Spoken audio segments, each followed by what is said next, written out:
Bet you never heard this story about the Titanic.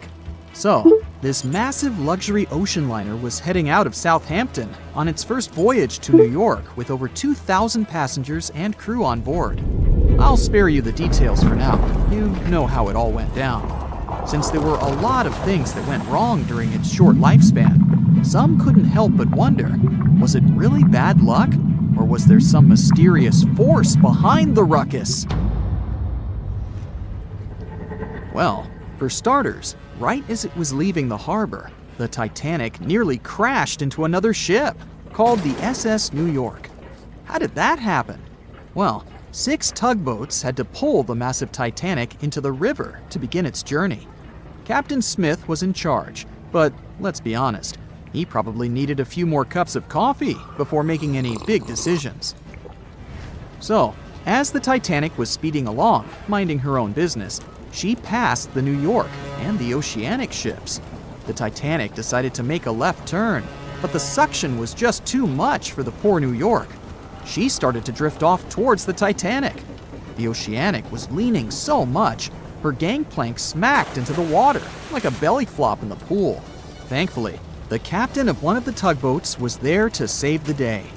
He used his trusty megaphone to call the Vulcan to the port side of the Titanic to pick up some crew members. He then noticed the New York in trouble and acted quickly, throwing a line to slow her down. The Titanic's captain was probably scratching his head, wondering how to handle these big ships like the Titanic. That's because he'd only recently experienced sailing on larger ships. Close one, right? Well, it was just part of the story. As it turns out, the huge list of misfortunes might have started even earlier. Another theory suggests that during the ship's construction days in Northern Ireland, a fire broke out in the coal bunkers. Talk about a rocky start. If this information is correct, then the ship's hull may have been affected by the incident before it even set sail. Fans of this theory argue that a fire popped up inside one of the Titanic's large coal bunkers and really damaged an important segment of the ship's hull. Some claim there's even photographic evidence to back this up. A bunch of photos documenting how the ship was made and pampered for its maiden voyage were found, and they showed a significant black streak on the outside of the Titanic's hull. Weirdly enough, the streak was really close to where the iceberg hit during that cold April. Now I know what you're thinking. This theory might sound far-fetched, but most of these people have been gathering information about the Titanic for decades, and they're convinced that this is the real deal. They even believe that the fire started way earlier than the day the Titanic set out on its maiden voyage, particularly about 3 weeks prior. Why was this overlooked? Well, because of fear of bad press, mostly. Also, because of all the fuss created around the unsinkable ship, it was important that they stuck to the initial calendar. Of course, not everyone is convinced by this new theory. Some people think it's just another wacky idea to add to the long list of Titanic sensational theories. What if I told you there were even rumors about part of an ancient Egyptian coffin being on board? Could that have had something to do with the disastrous ending of the Titanic? Some truly believe it did. Let me tell you the story about the unlucky mummy. It's a tale that'll give you goosebumps. Back in the 19th century, this ancient Egyptian artifact, a mummy case lid to be exact, was brought over to Europe. And as soon as it arrived, strange things started happening. Now, some of the stories may be a bit exaggerated, but according to journalists, some of them were actually true. The rumors sparked the interest of a British writer who later spent months investigating the mummy case and its alleged related stories. He was planning to write an article debunking the myths, but he found out they were all too real. Unfortunately, he never got to finish his work because he passed away suddenly. Others believed that the mummy case was guarded by Egyptian elementals. They warned others not to mess with the artifact. The mummy case's history is just as spooky. It was found in Egypt and sold to a certain someone conveniently named Mr. W at a party organized by a well-known English lady. When the mummy case arrived in England, it was given to Mr. W's sister, who immediately suffered from financial losses and other troubles. A photographer who took a picture of the case claimed that he captured a living woman's face on the film. The mummy case eventually ended up in the British Museum, and it's still there today. However, rumors say that it was aboard the Titanic and was responsible for its sinking. But don't believe everything you hear. Some sources claim the mummy case never left the British Museum, and the rumor was started by a journalist named William Stead. He was actually a passenger on the Titanic, and he supposedly told his fellow passengers about the ill-fated mummy before the ship went down. Is that what happens when you tempt fate? Seriously doubt it, but it does make you wonder, doesn't it? It gets even weirder, trust me! About 50 passengers got cold feet before the ship took off, and they refused to board the Titanic at the last minute, even if it meant that they'd lose the cost of the ticket. They just had an extremely bad feeling about the whole deal, and even an Irish astrologer warned against making the voyage on the Titanic. I doubt he saw a big ol' iceberg hidden somewhere in the stars, but it does add up to the mystique surrounding the Titanic. And do you know what's even worse? The fact that the ship's binoculars, which could have helped prevent the iceberg collision, were locked up. Apparently, those binoculars could have been used by lookouts on that fateful night. But guess what? The key was held by David Blair, an officer who was sadly bumped from the crew before the ship's departure. Poor guy. He probably didn't even know what he was holding on to. Now, some historians think that if those binoculars were in use, the iceberg might have been spotted earlier. But hey, let's not point fingers here. Others argue that it wouldn't have made a difference. Who knows? Maybe the lookout was too busy looking at the stars to notice a giant iceberg in front of them. But seriously, what were they thinking? Locking up the binoculars on a ship that big is like forgetting to pack sunscreen for a trip to the beach. Also, the ship might have been going a bit too fast. Now, I know what you're thinking. Why was the captain in such a hurry? Well, apparently, good old Captain Smith was trying to beat his ship's older sibling, the Olympic, in a race to see which ship could cross the Atlantic faster. I guess he had a bit of a sibling rivalry going on or something. But here's the thing. Even though there were warnings about icebergs in the area, the Titanic just kept on chugging along at full speed ahead. I mean, come on, guys, it's not rocket science. If you know there are icebergs around, maybe slow down a little bit, right? And then, close to midnight on April 14th, 1912, the Titanic hit that iceberg and sank in the North Atlantic. It also famously had a mere 16 lifeboats and 4 collapsible dinghies on board. No wonder it ended up being one of the worst maritime disasters in modern history. After the whole event, people started believing in life beyond the veil and contacted mediums, hoping for signs from the ones they had lost at sea. Can't say I blame them, though there's no verified story of someone managing to contact a Titanic passenger from the beyond, though. Back when it was built, the Titanic was one of the largest and most luxurious passenger ships, with high-class features like a grand staircase, a swimming pool, and a gymnasium. People thought it to be unsinkable because of its advanced safety devices. Its tragic sinking on its maiden voyage in 1912 proved it wasn't at all the case. It wasn't until 1985 that the Titanic's wreck was finally rediscovered using state-of-the-art sonar technology.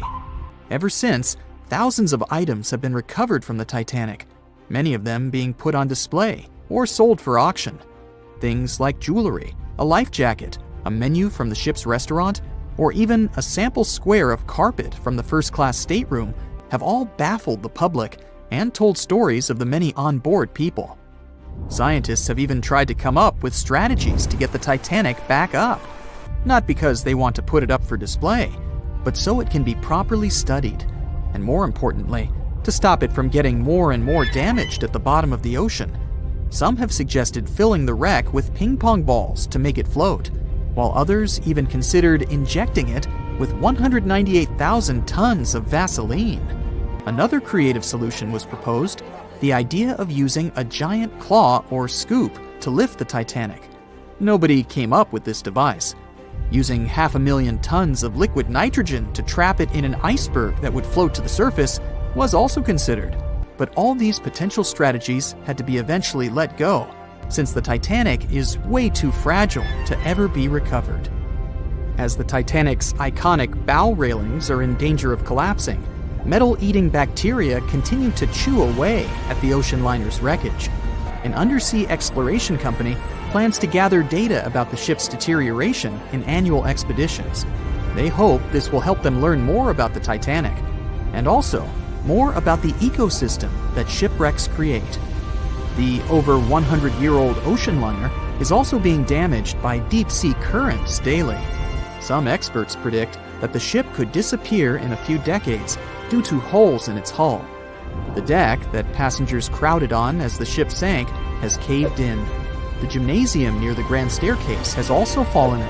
And a 2019 expedition found that the captain's bathtub, which became visible after the outer wall of the captain's cabin fell away, is no longer there. Those annual expeditions also gather data about the creatures living at the site, including crabs and corals. Surprisingly, many species have only been seen there at the Titanic wreck, so scientists are curious to find out more about them. The most famous out of all these creatures is the Halomonas titanicae. It's a bacteria, and it was discovered on the wreckage of the Titanic. What's interesting about this creature is that it's able to thrive in extremely salty environments. It's also been resistant to several antibiotics, unlike other types of bacteria. It's probably because of this superbacteria that the deterioration of the ship's iron hull happened so fast. The expedition will also look at the debris field and its artifacts. On the site, there are still traces of little personal items like clothes and luggage. One of the most interesting stories about Titanic artifacts is that of the passengers' shoes. Most of the Titanic items that have been lost at sea deteriorated or disappeared completely. But not the shoes. They seem to be able to resist the harsh conditions. On top of that, the leather in most shoes is perfectly preserved, probably because of tannin, a substance used in the tanning process of leather. It helped the shoes resist the damaging bacteria found underwater.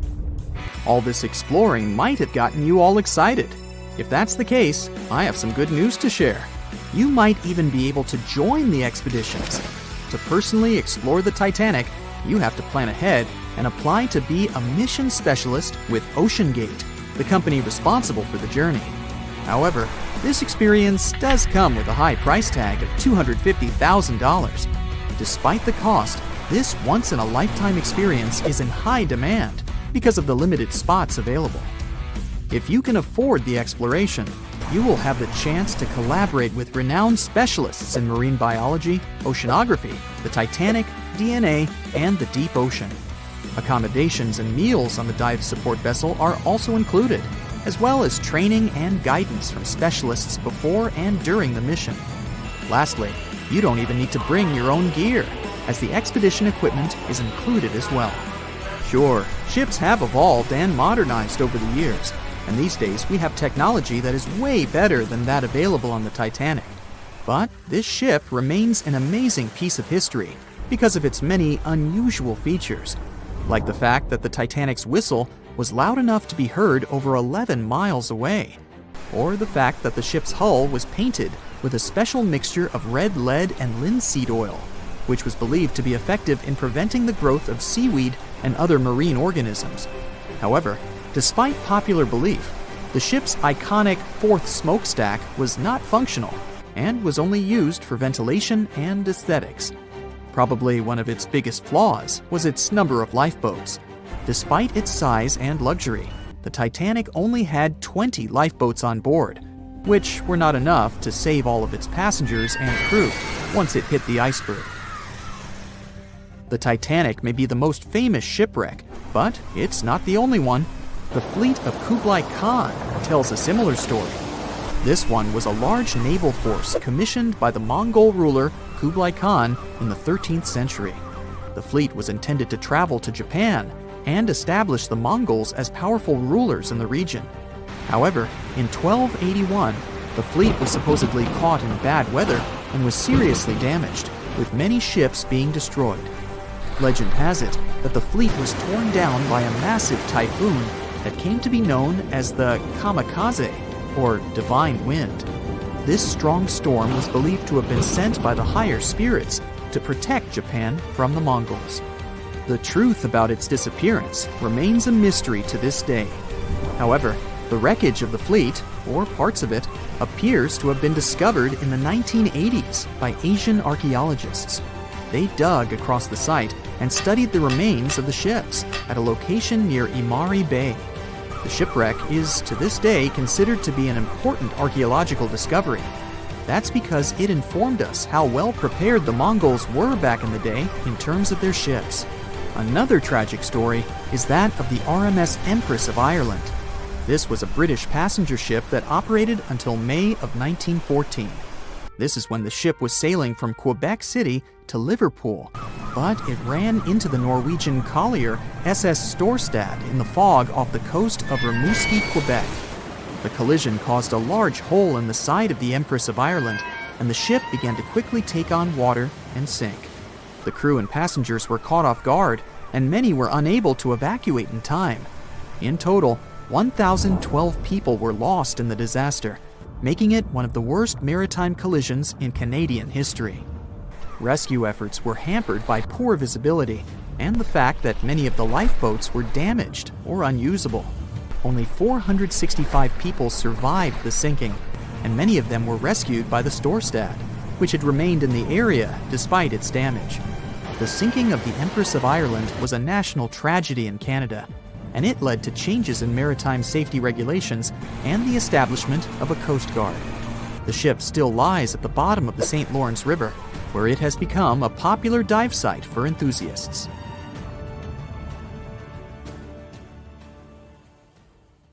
It seems like we all cried watching the heartbreaking goodbye of Jack and Rose from the Titanic. Oops, spoiler, sorry. But the real-life stories from the sinking of the famous ship were no less touching.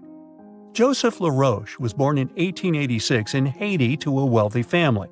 He was growing up without a dad, but his mother was a self-made woman and a respected merchant. His uncle was the head of his country. Joseph was fluent in French, Creole, and English. At the age of 15, Joseph realized he wanted to become an engineer. There were no engineering schools in Haiti, so he moved to France to get his education. The journey took him a whopping 83 days. Still, in his student years, Joseph met Juliet in a suburb of Paris through a mentor. They soon became friends, and then it grew into something bigger. The couple decided to get married. There was only one problem. Joseph couldn't find a well-paid qualified job even after completing his studies because of racial discrimination. The intelligent young man realized he could do better. Plus, he needed to provide for his growing family. His third kid was on the way. His uncle back in Haiti promised he'd help Joseph secure a job as a mathematics professor. His mother was overjoyed that her son and his family would be living in Haiti. She bought them first-class tickets for the French liner La France as a reunion gift. But that liner had really weird rules separating parents from their offspring for meals. The LaRoches didn't want to leave their youngsters and make them feel sad on a trip across the ocean. So they decided to trade their first-class tickets for La France for second-class tickets for RMS Titanic's maiden voyage. The Titanic was all the hype, and it didn't separate families, so it looked like a great deal. They planned to change for another ship in New York that would take them straight to their final destination in Haiti. The family boarded the Titanic on April 10, 1912, at Cherbourg. They had 3 days to enjoy the luxurious staterooms, a dining salon, a library, and 3 outdoor promenade decks available to second-class passengers. Juliet sent a letter to her father from Titanic's final stop in Queenston, Ireland. She told him they were more than happy with the accommodation. They had 2 bunks in their cabin and a couch that converted into a bed for their youngest family members. The family made friends with some nice co-passengers with whom they had traveled together from Paris. She thought they had been the only other French people on board, so they sat together for meals. Juliet mentioned they had all spent time together on the deck of the liner. She also wrote the people on board were friendly. although some sources say the family had gone through quite a lot of mean stares, gossip, and remarks. On the night of April 14th, their exciting journey came to an abrupt end. Even though Titanic's wireless operators had received warnings about drifting ice from nearby ships, the liner continued to plow ahead at full throttle. It was around 11:40 p.m. when Titanic's hull collided with the iceberg around 370 miles off the coast of Newfoundland. The practically unsinkable ship was severely under-equipped with lifeboats, enough for only about half of its 2,200 passengers. The nearest rescue ship, the Carpathia, was too far away to help. A steward woke up the LaRoche family and took them to the lifeboats, as Juliet remembered later. She couldn't speak any English, so everything that was going on seemed even scarier to her. A little after midnight, the crew received the order to give priority to women and children when boarding the lifeboats. Juliet later remembered a terrible panic had begun, as people had been pushing each other to get to the desired seat. At some point, she felt they had pulled away her older daughter and thrown her into the abyss. A moment later, she had joined her Simone in the same emptiness. So, pregnant Juliet and her two daughters got spots in Lifeboat 14. But they had to say goodbye to Joseph as the boat was being lowered into the sea. He wrapped his coat around Juliet, saying she'd need it, and promised to get in another lifeboat and see her and the little ones again in New York. The 25-year-old Joseph LaRoche didn't manage to stay true to his word. In a couple of hours, Titanic sank underwater, taking the lives of almost 1,500 people. Joseph was one of them. Juliet and the girls were among the 700 survivors who had been rescued by the Cunard liner Carpathia several hours later. Once they reached New York, they were looking through the crowds of people, hoping to see Joseph again. When it became obvious they wouldn't find him, it was time for them to decide what to do and where to go. Without any knowledge of English or money that had gone down with the ship, Juliet managed to survive in America only for 3 weeks, and then had no other choice but to go back to France. Joseph's uncle was no longer able to help them, as others had taken his life 4 months after the Titanic tragedy. In December 1912, Juliet gave birth to a son who she named Joseph after his father. For the rest of her life, she couldn't get over the loss of her beloved husband. That's why she didn't like to speak about what had happened on Titanic and told her children not to mention it. In 1995, a member of the Titanic Historical Society interviewed Louise, who was the last remaining LaRoche child and the last French survivor of the sinking. And that's when the world first heard about this heartbreaking story. It inspired some plays and articles, but it never got the same attention as the story of other passengers. You probably remember the elderly couple going down together in their bed on the Titanic. It was inspired by Isidor and Ida Strauss. They were both born in Germany and emigrated to the United States as kids. They met in New York and got married 5 years later. Isidor started a china and porcelain business with his brother that grew into the glassware department at Macy's and turned them into multimillionaires. Isidor and Ida were well known in New York, not only for their wealth and charity, but also for their love and devotion to each other. In 1912, the couple decided to run away from the New York winters and headed for Europe. By that time, they'd already been married for 40 years. In early April, it was time for them to sail back home to New York. They normally traveled on huge German liners, but at that time, they couldn't resist the hype of everyone talking about that new luxury liner, the RMS Titanic. That's how they ended up in one of the first-class private suites at the top of the ship. The Strauss couple spent their evenings dining in front of a live orchestra in a hall filled with fancy furniture and expensive wooden paneling. On the night of April 14th, they felt a slight tremor and then left their private suite and waited for instructions from the crew. They told the passengers not to lose their passes, as they'd need them when everyone got back on board. But the ship was going under. The Strauss couple were standing next to Lifeboat 8. Mr. Strauss, who was 67 at the time, was offered a seat with his wife because of his age. He refused it, saying he was not too old to sacrifice himself for a woman. He wanted to wait and make sure no women and kids were left behind. Ellen Bird, Ida's maid, hesitated before getting on the lifeboat, but Ida told her to go. She took the easy decision not to leave her husband on the sinking ship. Ida took off her beautiful mink coat and handed it to her shivering maid, saying she wouldn't be needing it anymore. Isidore didn't manage to convince her to save herself, so they stayed together till the end. Some of the surviving first-class passengers later remembered they had seen the couple standing peacefully on the deck, holding hands, just waiting. In the Titanic movie, you won't see any fumes above the fourth funnel of the legendary ocean liner, and it's not a mistake. Back in 1911, the year before the Dream ship's departure, large ships would mostly sail with 4 chimneys. They needed those to draw heat and fumes from their massive boilers. The Titanic was a real engineering gem that only needed 3 chimneys to function, so the 4th was added for balance and more impressive looks. The White Star Line thought the public would have been disappointed to see only 3 pipes on the greatest ship of all time.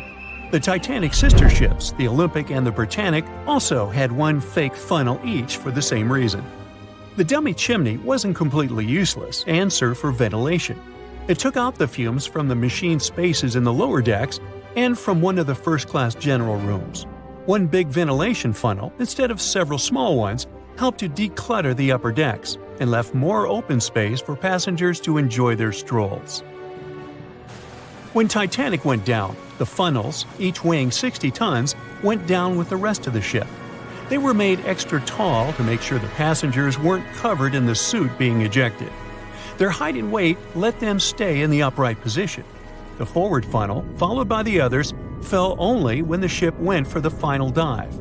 Those chimneys were much lighter than the bow, so they spread among other debris. The light material they were made of flattened once it hit the bottom, and the iron-eating bacteria living deep down took care of it later. The bow of Titanic remained intact when it hit the seabed, but the stern was completely mangled. When the famous ocean liner hit that iceberg, things got really messy. It took the future movie star a whole 2 hours and 40 minutes to submerge completely. The collision let water flood 6 out of 16 watertight compartments.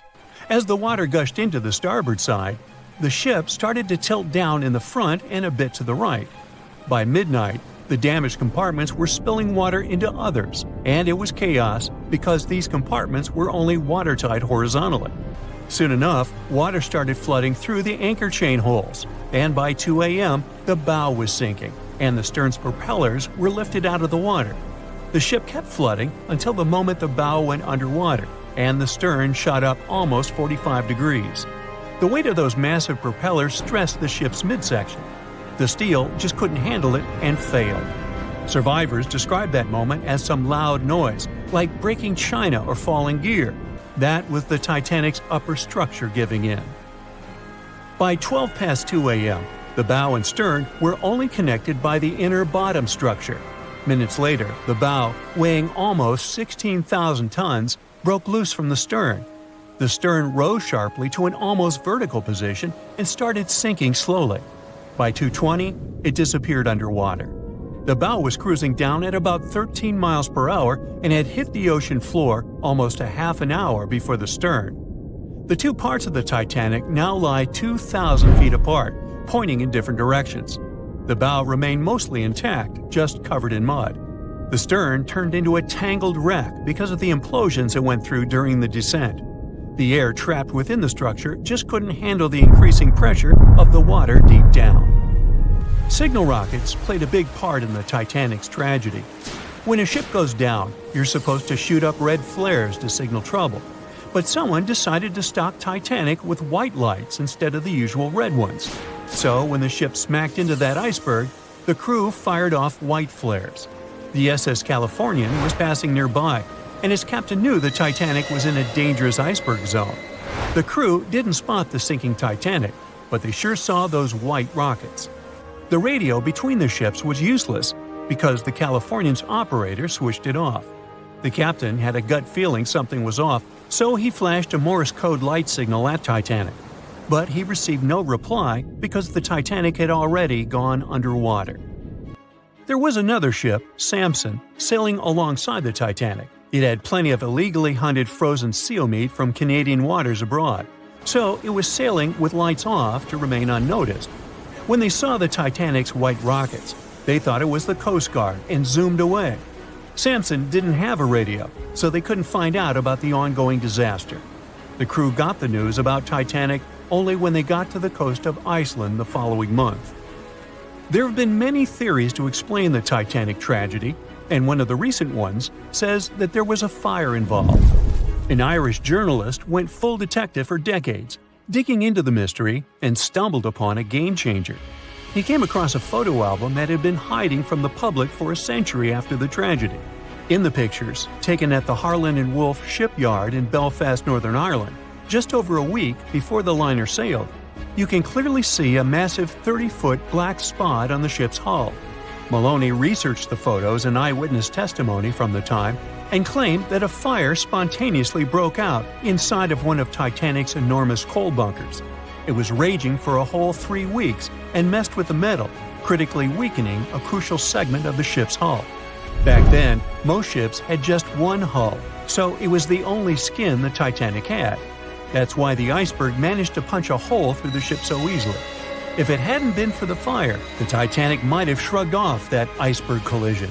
The company operating the liner knew about the fire, but they decided to conceal that fact. They didn't want any negative stories in the press as they faced some serious competition in transatlantic voyages. The Titanic was sold out, so they stocked up on coal and made it sail. The moon might have also played a role in the sinking. Our satellite heavily affects tides on the Earth. The closer it is to our planet, the stronger the tides are because of the increasing gravity of the moon. Back in 1912, the moon was so close it made several glaciers in Greenland break apart. Massive chunks of ice that broke off from the glaciers started floating south. The supermoon event came just 6 minutes after a spring tide. During new and full moons, the alignment of the moon, the Earth, and the Sun makes their combined gravity reach its peak. And the day before, our planet had come the closest to the Sun that year, which made the gravity even stronger. This mixture of events created perfect conditions for one of the most powerful tides in history. It created the perfect conditions for the icebergs breaking off from Greenland's glaciers to move freely. Opponents of this theory say that the difference in tidal force wasn't actually that big, and it couldn't have been the main cause of the sinking. The iceberg tore down the side of the ship, leaving a huge opening in the hull. It wasn't a continuous rip, and damage was caused in several places. Some experts believe the ship would have survived the iceberg if it had hit head-on. The Titanic had watertight compartments designed to prevent flooding in case of a collision. Only the first 3 or 4 of these compartments would have been flooded. This could have helped save a lot of lives. Supporters of this theory put the blame for the disaster on First Officer William Murdoch. Huge, fast-moving ships don't just turn in a matter of seconds like a speeding car. It takes minutes. When Murdoch realized the collision was inevitable, he tried dodging left to avoid a direct hit. But despite his efforts, the ship still collided with the iceberg. You know the rest. The unsinkable Titanic didn't go down peacefully, which made finding its final resting place all the more difficult. The world-famous RMS Titanic sank in 1912, but was only discovered in 1985 on a secret mission. Although people back in the early 1900s had the approximate location of where the Titanic was, they didn't have the right technology to find it. As it went under, the ship sent several CQD signals, standing for Come Quickly, Distress, to a nearby ship named Carpathia. Come at once, we have struck a berg. It's a CQD, old man, were some of the final words transmitted from the Marconi wireless on the ship. These Morse code messages were also what made the first research missions to the wreck possible. RMS Carpathia found the lifeboats filled with Titanic survivors, but the world also desperately wanted to see what became of the famous liner. Fast forward to 1953. That's when the first serious attempt to find the Titanic wreck happened. A man named Risdon Beasley tried using a loud eruptive device to locate the ship. It sounds weird, but there's science to back it up. When dynamite goes off, the waves from the detonation hit the bottom of the ocean floor. With the help of sonars, scientists would be able to locate if there was anything solid at the bottom of the ocean. But Beasley had no luck. Another 20 years would pass before oceanographer Robert Ballard would make his attempt to locate the Titanic. Ballard had a bit more luck than Beasley. Over the previous years, underwater technology had gotten more funding and so worked much better. He tried it the first time in 1977. Ballard partnered with the Woods Hole Oceanographic Institution on a mission to map the ocean floor. While the institute hired him to test out their new mapping technology, Ballard's intention was to go a little further and find the Titanic wreck. In the middle of this new technological ship, there was a hole that allowed for a long pipe to be extended into the water just above the ocean floor. Attached to the end of this pipe, Ballard installed a pod with sonars and cameras. They thought they were in for something big, and so they took the ship to sea to run some tests. That's when, on a trial run, adversity struck. The drill pipe broke, sending all of their expensive material to the bottom of the ocean floor, just like the Titanic. When Ballard failed, another important character came into this story, a man named Jack Grimm, an eccentric oil tycoon. Grimm had become famous for trying to find things such as Noah's Ark, the Loch Ness Monster, and Bigfoot. He also tried to prove the hollow Earth theory, that says that the interior of Earth is entirely hollow and hosts underground cities and nations. His search consisted of trying to find a large hole on the North Pole, and thus venturing inside the hollow Earth. After his attempts failed, he set his eyes on the jewel liner that had sunk, the RMS Titanic. Grimm had the money, but he didn't have the know-how. So, as a billionaire, he made a big donation to Columbia University and asked in return to use some of their equipment. He hired a team of highly qualified scientists to help operate the machinery. Here's where it gets a little strange. Jack Grimm was a believer in folklore and non-conventional ways of doing things. So he brought a monkey on board and surprised the research team. This monkey, called Titan, was believed to point to a map and locate lost things. In this case, the Titanic. The scientists went crazy when the monkey appeared and told Grimm it was either them or the monkey. This expedition left Florida without Titan. Yes, there would be no monkey business. They set the course to the exact location of Titanic's last distress signal. They arrived, examined every inch of the ocean floor, but still found nothing. Grimm's first expedition lasted 3 weeks. But unfortunately, they found absolutely nothing. They tried a particularly good search method known as mowing the lawn, where they mimic such movements to map every inch of a larger area around Titanic's distress coordinates. The reasons for failure were important defects in the equipment and terrible weather. That's when that prior searcher of the lost Titanic came back into the picture, Robert Ballard. He didn't have the millions Jack Grimm had, but he had one thing going for him. The marine geologist was working closely with the U.S. Navy to locate 2 nuclear submarines which had sunk in the 1960s. Ballard himself says he was living 2 lives, one as a researcher and the other as a Navy intelligence officer. The deal was simple. He'd have a green light to search for the Titanic after he found the 2 missing submarines. To find Thresher and Scorpion, he used an unmanned submarine vehicle called Argo. Argo was like a little snow sled. It was attached to a bigger ship that sailed above the water. Argo was connected to the ship by a long cable, and it was piloted by a team on board. The sled had sonars and cameras that provided real-time imaging of the ocean floor, so it was a real advancement on other attempts. After much thinking, he had a eureka moment. He supposed the force of the wreck should have left a comet trail that led back to the ship. While searching for the Titanic, most people had tried to find the ship itself. But until then, it had been trying to find a needle in a haystack. That's why Ballard's logic was so brilliant. He needed to invert the order. He had another obstacle on his hands: time. He could only look for the ship after finding the lost subs. And by the time that happened, He had 12 days left. He teamed up with another scientist, and they applied the mowing the lawn method to map the ocean bed. Another important piece of information that most researchers left out was that there was a sea current moving south on the day of the disaster. This meant that the debris field should be south of the distress signal coordinates. To save time and resources, he would do a quick reconnaissance of the ocean floor, spacing lines more than 3 miles apart to look for debris fields. He also relied more on the camera visuals than on the sonar signals. His team took turns piloting Argo and watching the video. Days rolled by, with nothing but the empty ocean floor showing up. Until the rocks they were used to seeing started to look like man-made debris. Suddenly, there it was, the Titanic's boiler. Ballard was right. The debris field would take them back to the ship. After 73 years of searching, they had finally found the Titanic wreck.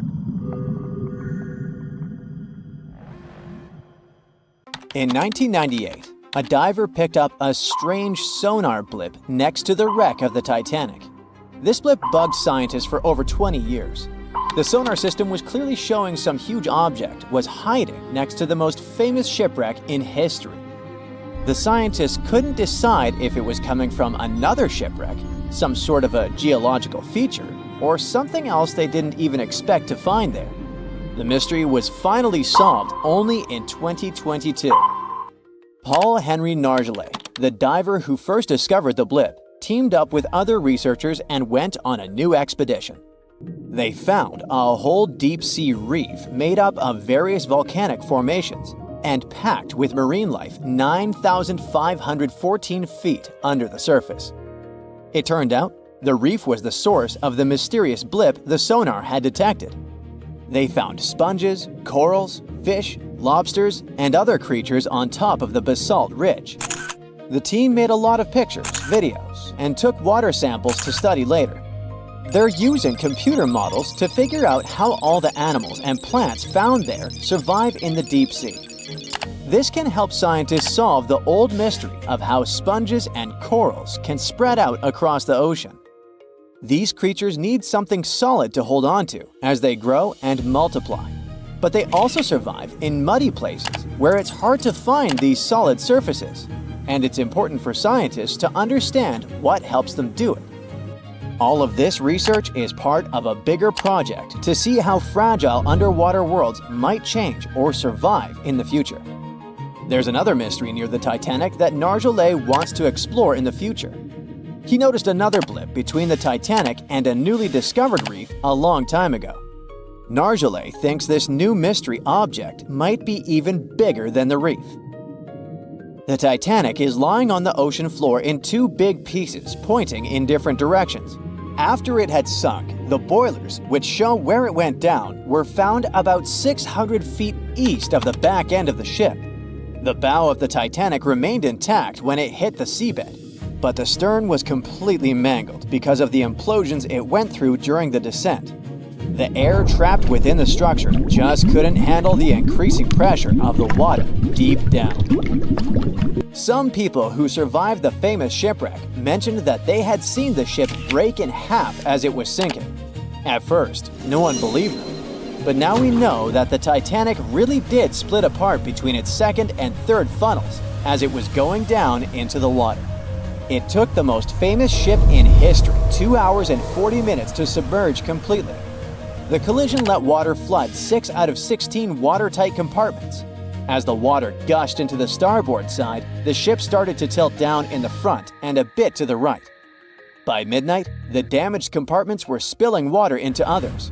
Water started flooding through anchor chain holes, and by 2 a.m., the bow was sinking and the stern's propellers were lifted out of the water.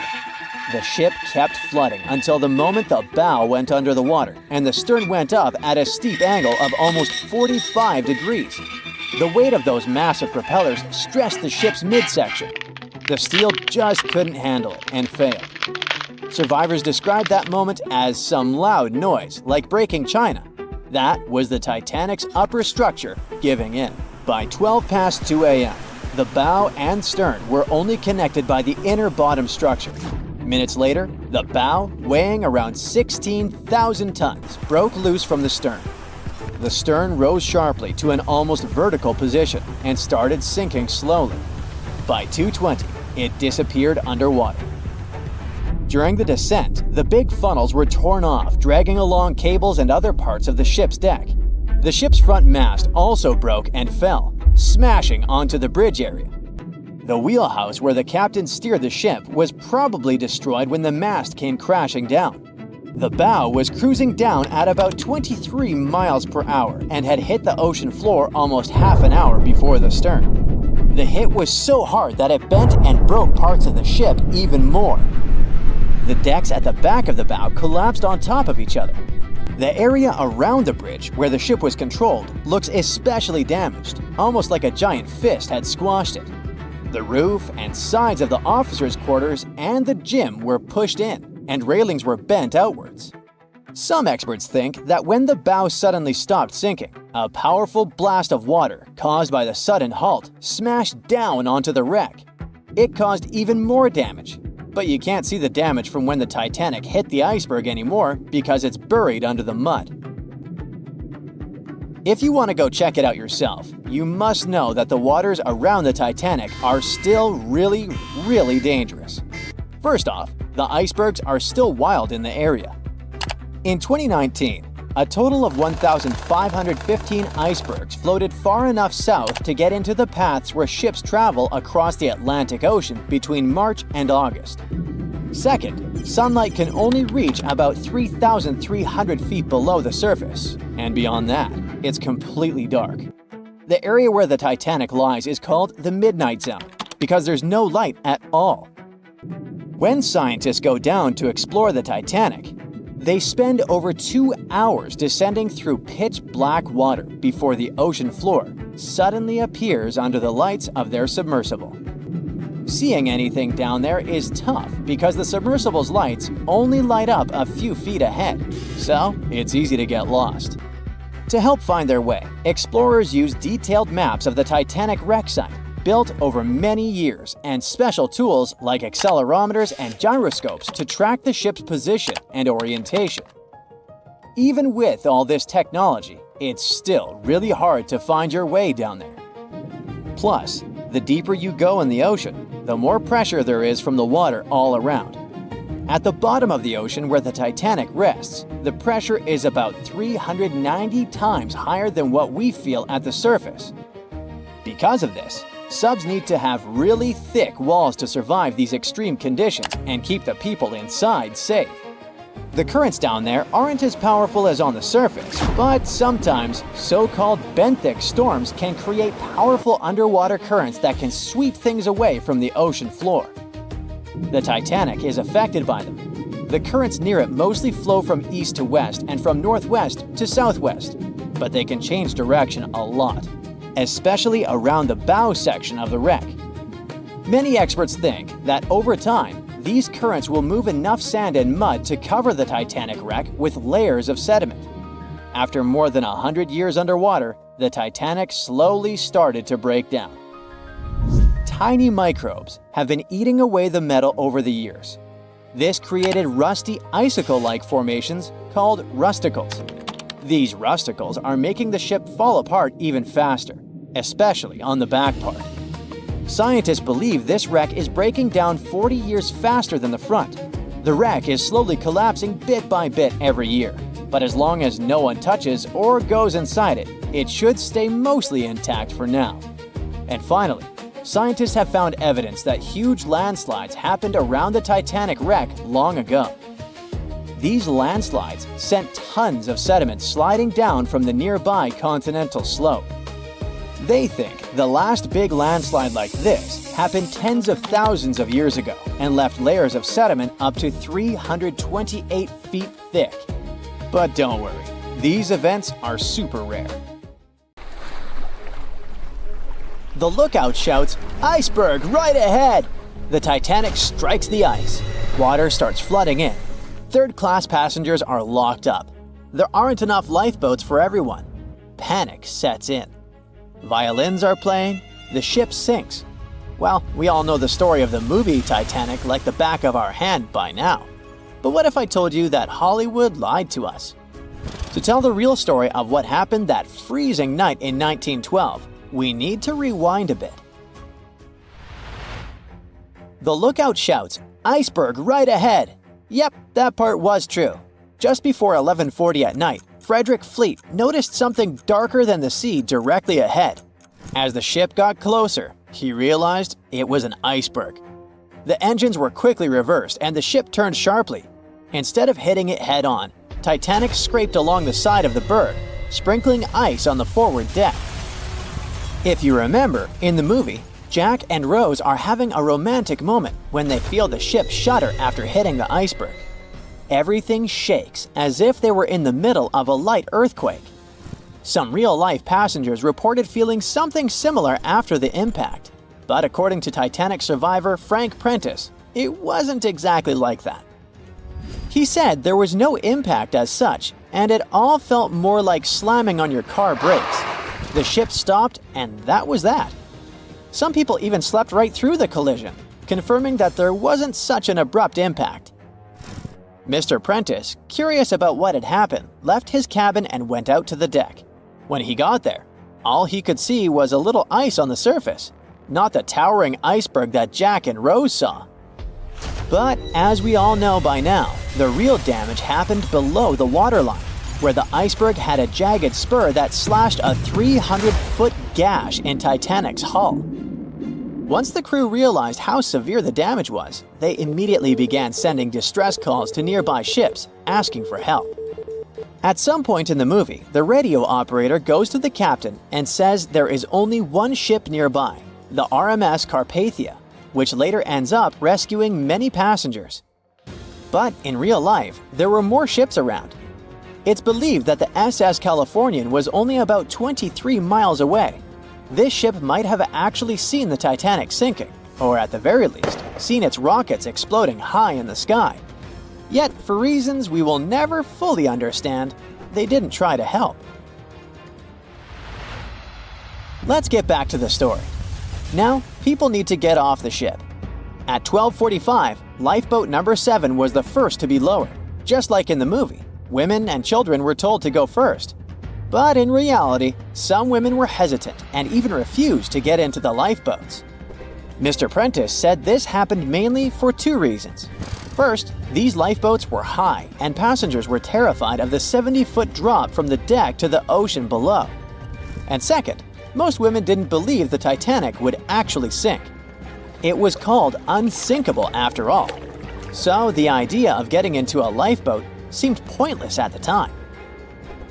This mindset probably explains why Eloise Smith, a first-class passenger, recalled that there was no panic or chaos at first. Other survivors backed this up, saying that no women or kids were crying. But one thing that was indeed concerning, at least for the crew, was the possibility that the lifeboats might buckle under too much weight. This is one of the theories why the first few lifeboats left carrying only a fraction of their full capacity. Like lifeboat number 7, which only carried 27 people in it, even though it could hold up to 65. In total, Titanic had 20 lifeboats, which could carry about half of the 2,200 people on board that night. But that didn't happen. And now we know the passengers had no idea there weren't enough for everyone.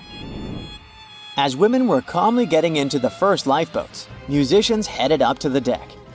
Their only goal was to play and keep the passengers calm. That's a pretty well-known fact. But the real story is that some survivors said they never saw or heard the band. No violinists whatsoever. It's not like Hollywood misled you though. The musicians did play for over 2 hours after the ship had hit the iceberg. So maybe these passengers were just too panicked to notice the songs, or the musicians started playing later than we think. Now, it's time to talk about the terrible treatment that third-class passengers received. The movie portrayed the crew as cruel, locking the less fortunate below deck like animals, giving them no chance to reach the lifeboats and save their lives.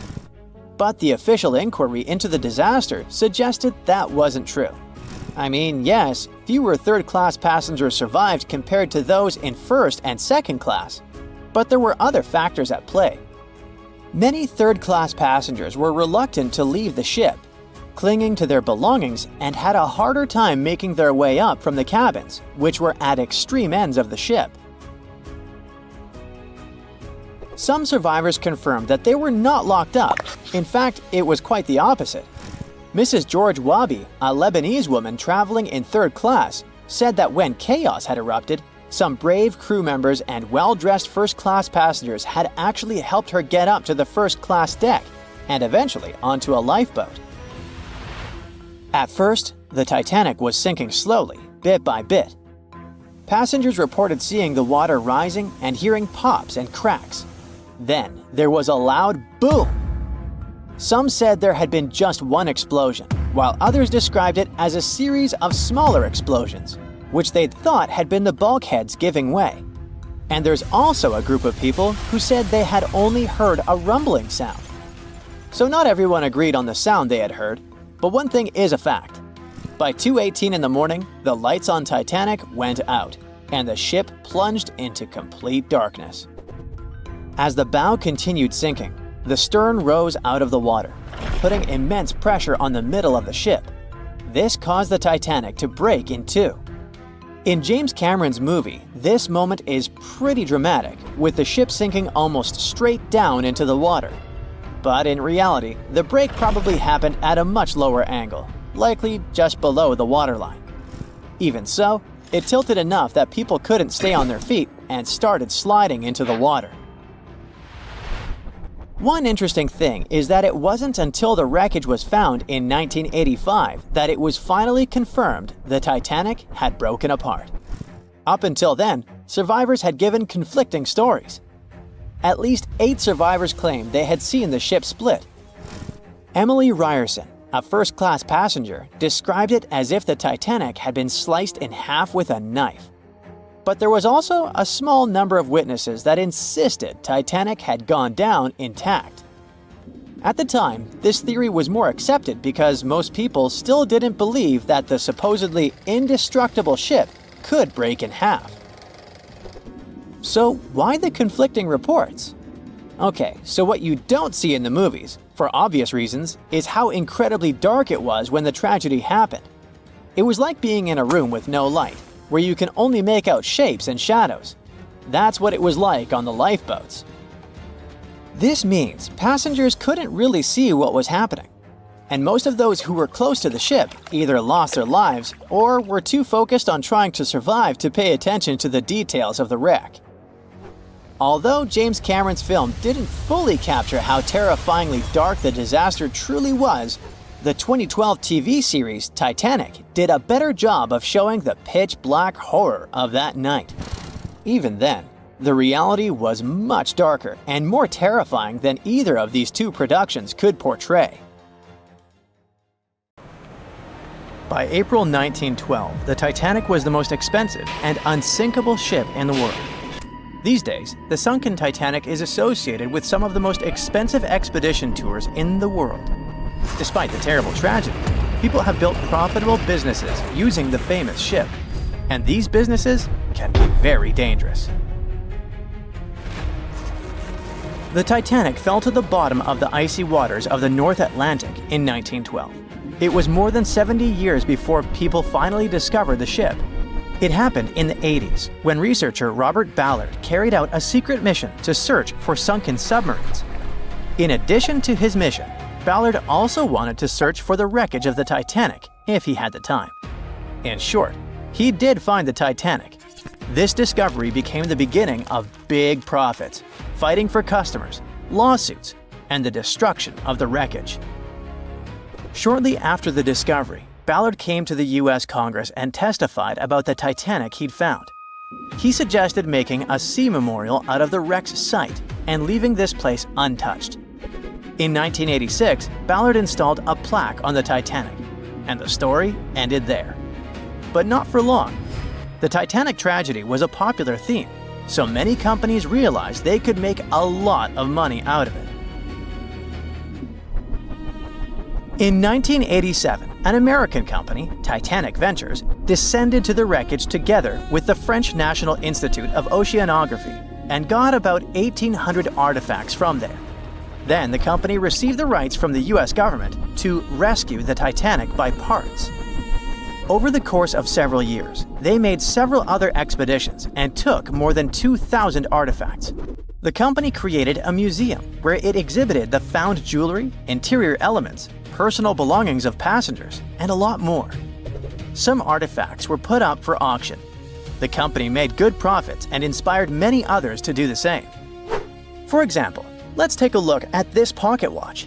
It belonged to a guy named Edmund Stone, who was a first-class steward. The watch stopped at 2:15 a.m. when it fell into the icy ocean water. After almost 100 years, it was sold for 130,000 euros, which is about $135,000, and is far from the highest price. Another item is the Titanic's ship plan. This is one of the most authentic artifacts from the ship, and it had a practical use. Experts used this blueprint to investigate the wreckage. It helped them understand where the iceberg had struck the Titanic. This plan was sold at auction for $320,000.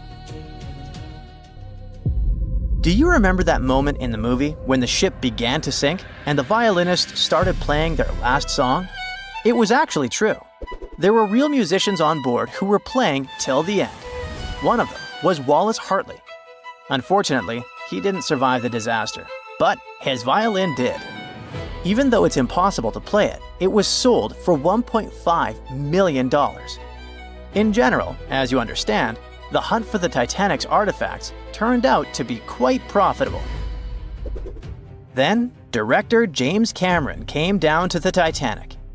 In 1997, he released his famous movie with the same name, and the popularity of the Titanic soared. Collecting the artifacts was no longer so interesting. People wanted to go down to the famous ship on their own. The high demand provided a good supply. In 1998, British company Deep Ocean Expeditions organized tours to the Titanic for only $32,500. From that time until 2012, the company conducted 197 dives to the wreckage of the ship, and during this time, the ticket price doubled. The company, Titanic Ventures, which was the first to get an artifact from the sunken ship, later received the name RMS Titanic Inc., and it sued Deep Ocean Expeditions because it believed that its exclusive rights to salvage the ship's artifacts prevented other companies from conducting underwater tours. RMS Titanic won the court case and banned Deep Ocean from conducting expeditions, but this decision was overturned in 1999. In short, litigation and fights between competitors began. People continued to go down to the seabed to see the legendary ship. There were other companies that organized their own tours. Tourists descended to the Titanic inside underwater bathyscaphs. In 2001, an American couple had a wedding inside an underwater vessel that floated next to the Titanic deck. The profit was growing, customers were coming, and everything was fine, not counting the Titanic itself. The more tourists came down to the ship, the more damaged it got. People wanted not only to see, but also to touch the wreckage.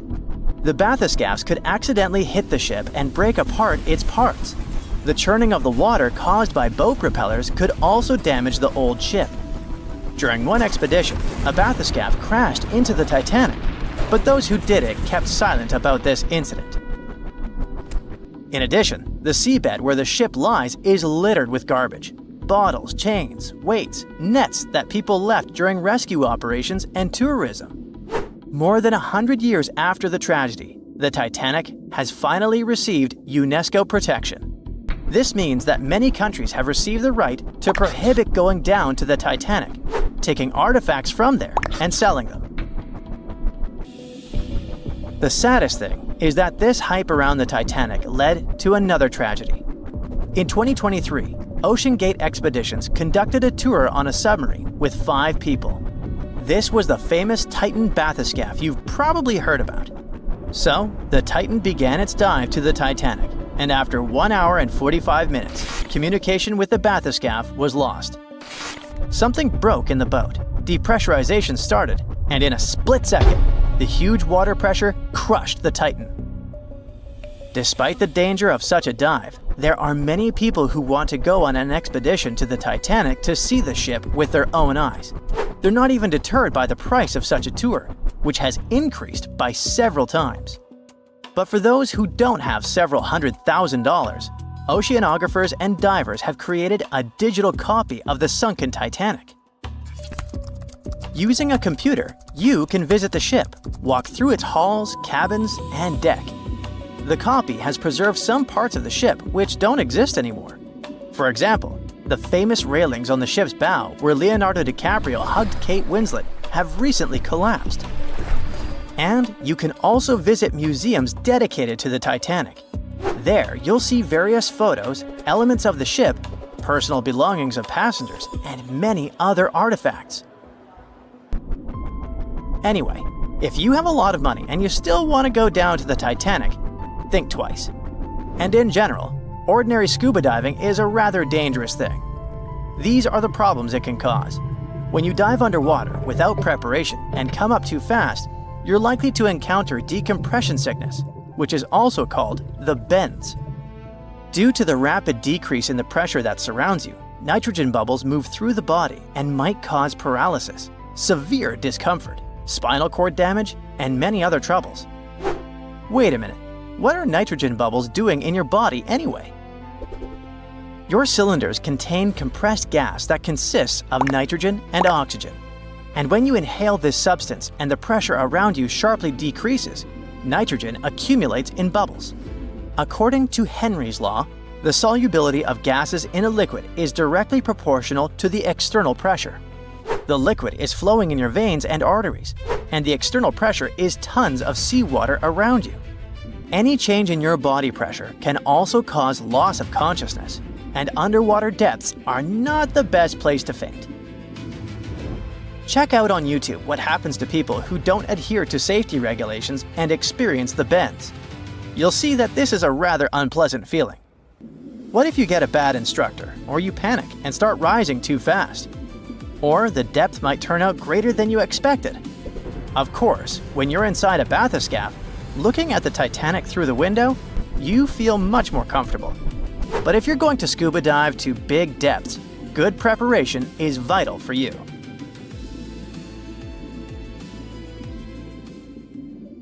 The North Atlantic was a frozen grave on the night when the Titanic sank. With too few lifeboats, hundreds of people were left to their fate. Yet somehow, despite the lack of lifeboats, Charles Joffin, the Titanic's chief baker, survived. Left behind on deck by the more affluent, he went down with the ship. For 2 hours, he floated in sub-zero water, awake and alive, and basically defying science. The night of April 14, 1912 was brutally cold. When the Titanic went under, the North Atlantic swallowed the ship whole, and with it, about 1,500 lives. But most people didn't drown. Horrifyingly, they froze. The ocean was around 28 degrees Fahrenheit. It's colder than ice water.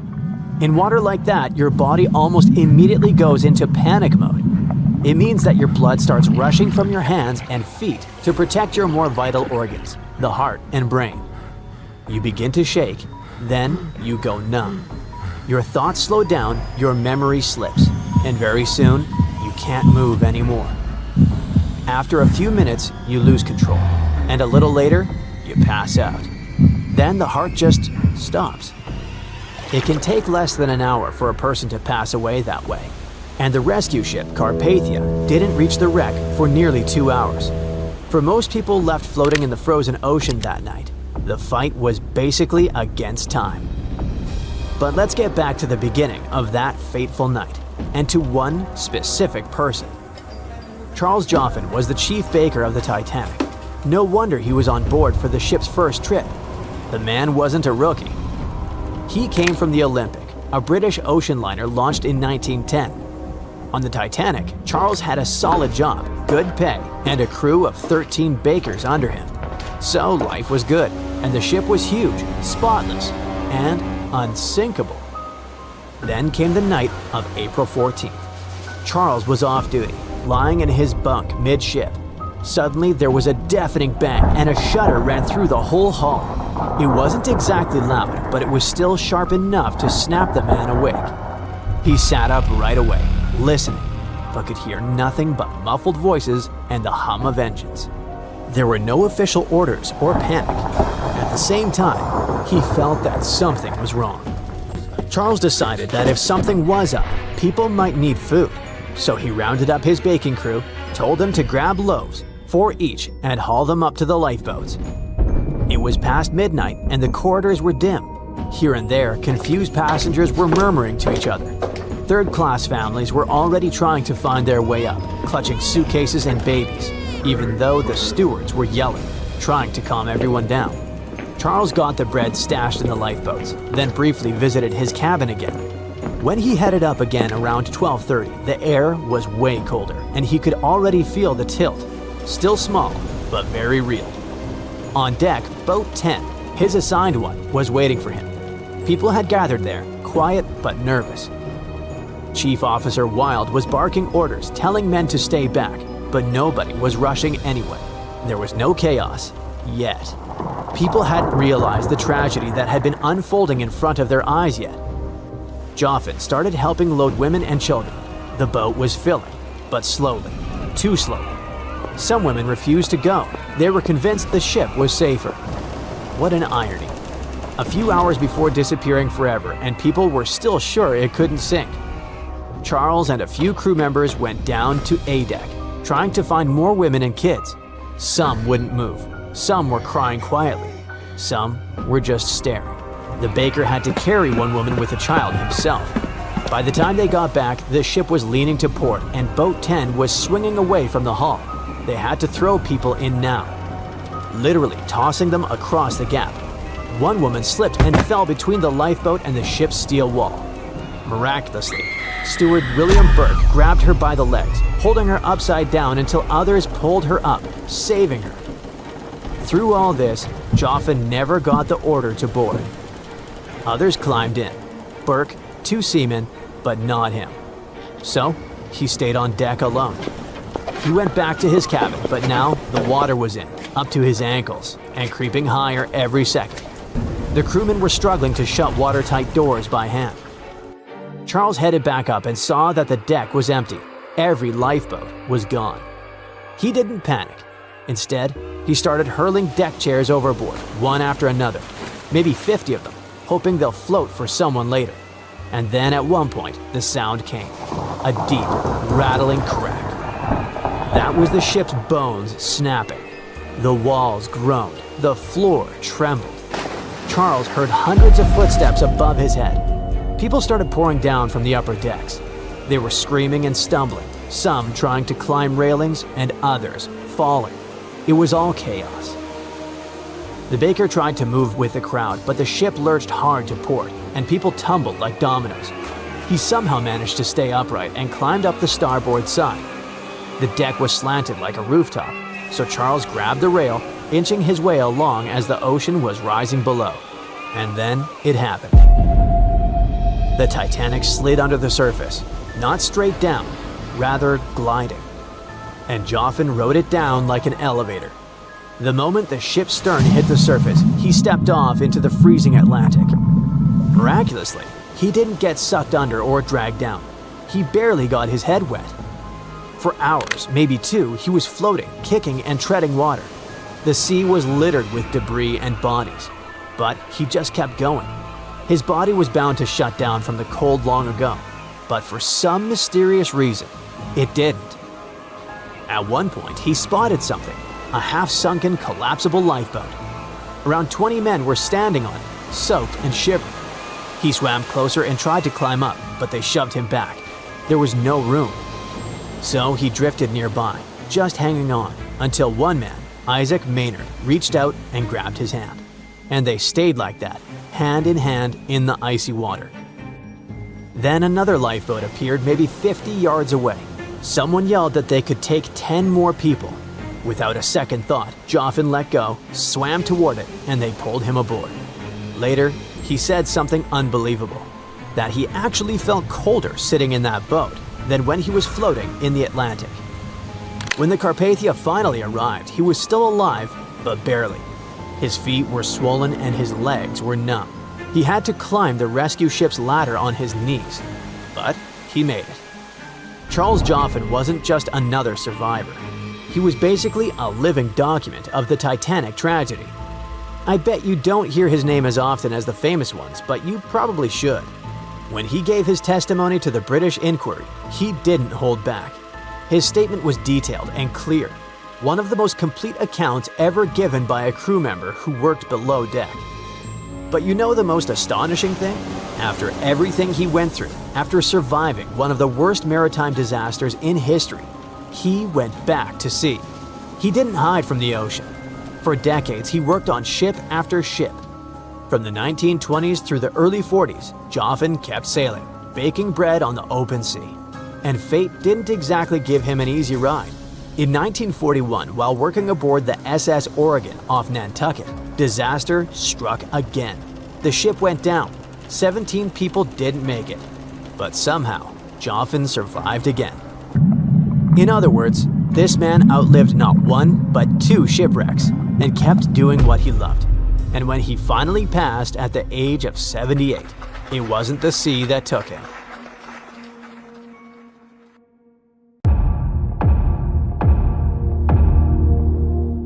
There were no binoculars on board the famous Titanic on the night when they were needed the most. The lookouts were blind, helpless, and doomed, and the ship went down, taking hundreds of lives, right? Well, it's just one of the many myths from a whole ocean of half-truths, rumors, and dramatic retellings the Titanic is still sailing in. There were binoculars on board. The real issue was access. The binoculars were locked in a cabinet in the crow's nest, which is the lookout point, but the key went missing. A crew member named David Blair, who was supposed to be on the Titanic, was reassigned to a different ship at the last minute. He forgot to leave the key behind. The key to saving hundreds of lives, literally, was sitting in his pocket far away as the Titanic was going down. But we'll never find out what would have happened if the key had been there. The sky was clear that night, but there wasn't a moon to light the way, and there was no wind, so the sea was glassy, and there were no ripples, which are the usual warning signs of icebergs floating around. Then there's the idea that the Titanic was racing across the Atlantic to break a speed record, but historians disagree. The Titanic's crew knew there was ice out there, but instead of slowing down, they just kept going, cruising around 22 knots. That's only a couple of knots slower than her top speed, but the Titanic wasn't being pushed to her limits. Many of her furnaces weren't even fully stoked. And it was normal practice for that time to just keep going and trust those on the lookout to spot the ice before the ship hits it. Those massive Atlantic liners weren't about taking it easy. They were about being perfectly on time. Ships like the Titanic were basically the express trains of the sea, and any delay would have been a PR disaster. So, yeah, they knew the risks, but didn't think it was a big deal. After all, plenty of ships had close calls before and came out okay. They didn't see ice as a huge threat those days, and weren't even afraid of head-on collisions. And have you heard that the White Star Line, the company that owned the Titanic, marketed it as unsinkable? In 1910, the company was hyping up their 2 new ocean giants, the Titanic and her sister ship, the Olympic. Their ads proudly declared these ships were designed to be unsinkable. What the company meant by it was that, on paper, the design should keep them afloat. Later on, they even had to clarify that they never promised the ships were actually unsinkable. By 1911, before the Titanic even hit the water, magazines were already running wild with the idea. Writers were calling her practically unsinkable, pointing to her fancy new watertight compartments as proof. And just like that, a legend was born before the ship even left the dock. After she went down, even one of White Star Line's own executives admitted during the official inquiry that when he first heard the news, he didn't believe it. He genuinely believed the Titanic couldn't sink. But that whole unsinkable thing was never the main selling point. White Star Line wasn't really pushing safety, but selling luxury. The Titanic was supposed to be the crown jewel of ocean travel, massive, elegant, and dripping in comfort. Another story that just stuck with us is that before the iceberg even struck, a coal fire was burning away in one of the Titanic's bunkers. It weakened the ship's hull and made it more vulnerable. Some people even say that fire caused or accelerated the sinking. Well, it's partially true. There was a coal fire in one of the Titanic's coal bunkers before the voyage. Fires in coal bunkers weren't unusual in steamships of the time. They could smolder for days. But it was nothing like a fire that would be raging uncontrollably. Historical timelines, crew logs, and structural analysis all indicate that a fire of such intensity and in such a position couldn't have caused fatal structural damage. If the fire had done that much harm, the ship might have failed even before the collision. But the Titanic stayed afloat for over 2 hours, which means the real villain was still the iceberg. Another twist to the fire story is that it could have distracted the crew, preventing them from dealing with the iceberg situation properly. That sounds more plausible, but still, that's not the same as saying the fire was the real culprit. Speaking of the real culprits, there's no doubt it was an iceberg, but the scale of disaster it caused was way more subtle than a big movie-style gash in the hull. Instead, it produced many tiny fractures in the ship's rivets, seams, and metal joints. Each fracture was almost unnoticeable, but because the ship was cruising, the water was steadily running through those micro gaps under pressure. It slowly seeped into multiple compartments and filled 6 of the watertight sections. The Titanic lingered, hovered, took on water, and was failing compartment after compartment. She sank over a period of 2 hours, rather than going down in minutes. If the iceberg had catastrophically torn open the hull, the ship would have gone down almost immediately, and people would have had no time to react and escape. Sadly, not all of them had that chance anyway.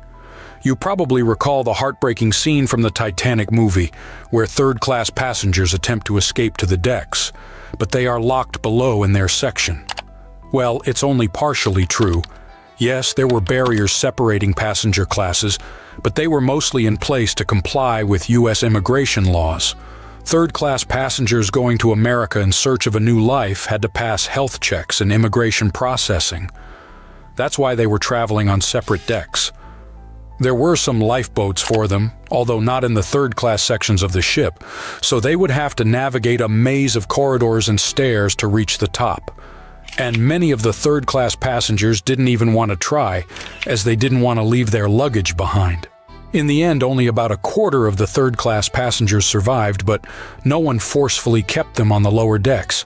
Now let's switch gears and discuss the Titanic facts that people used to deny or overlook, but which have since been proven true.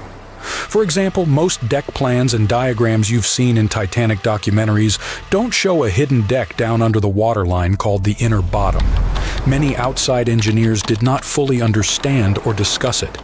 This hidden deck stretched nearly the full length of the ship and had 44 separate watertight tanks. Most of them were for water ballast, some for fresh water.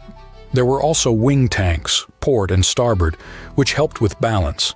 The inner bottom was like the ship's built-in organizer. It divided the Titanic into separate sections, allowing different parts to remain balanced and easier to control. It was designed to stay afloat with up to 4 of the forward compartments flooded. Sadly, the rendezvous with the iceberg opened 6 compartments, and you know what happened next.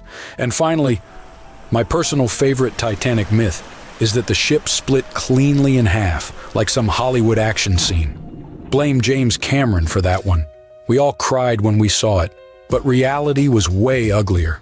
For many years after the tragedy, survivors couldn't all agree on what they saw.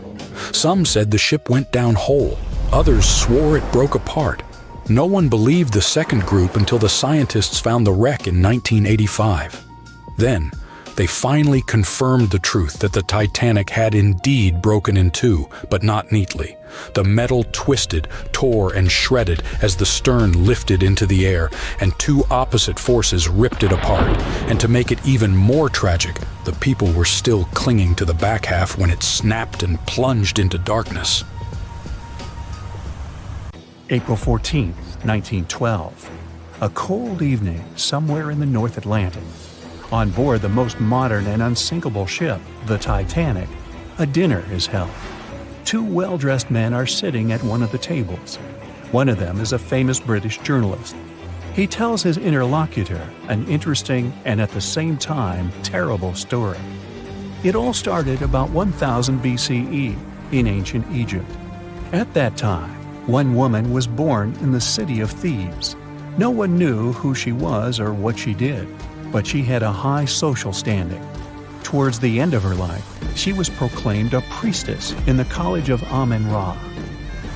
Her body was embalmed, placed in a wooden casket, and covered with a massive lid bearing the image of a woman and mysterious inscriptions.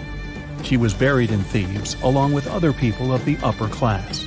The mummy of this woman lay at rest for almost 3,000 years. The burial place had been carefully hidden. Around the first half of the 19th century, a group of locals accidentally discovered the ancient tomb. They disturbed the peace of the priestess. No one knows exactly what happened that day, but the mummy was removed from the casket and disappeared without a trace. A few decades later, a group of 4 wealthy friends from England came to Egypt for a trip across the upper part of the Nile. First, they went to visit the excavations of the Temple of Amen-Ra near the city of Luxor. There, they found the empty mummy case. It depicted the priestess with dark eyes looking into the void. There was something sinister in her gaze. They didn't know who the case belonged to, but they were so amazed by the beauty and energy of that find that they decided to buy it from the locals. The buyer disappeared the same night before the case was delivered to him at the hotel. Some said they'd seen the man leave the hotel and go towards the desert. No one knew why he did it. No one else saw him afterwards. Another man from the same group took the casket. During their return home, one of the friends was seriously injured.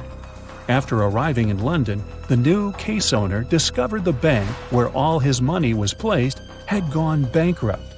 In one day, the man turned from a wealthy businessman into a beggar.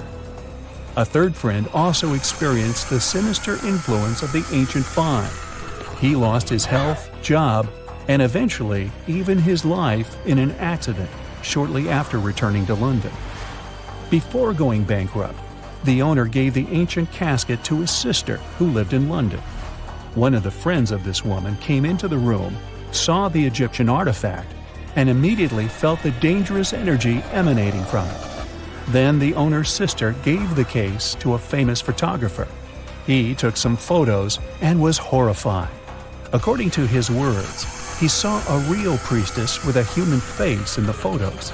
She looked at him with an ominous, icy gaze. No one except the photographer touched the film of the camera. No one changed the photo.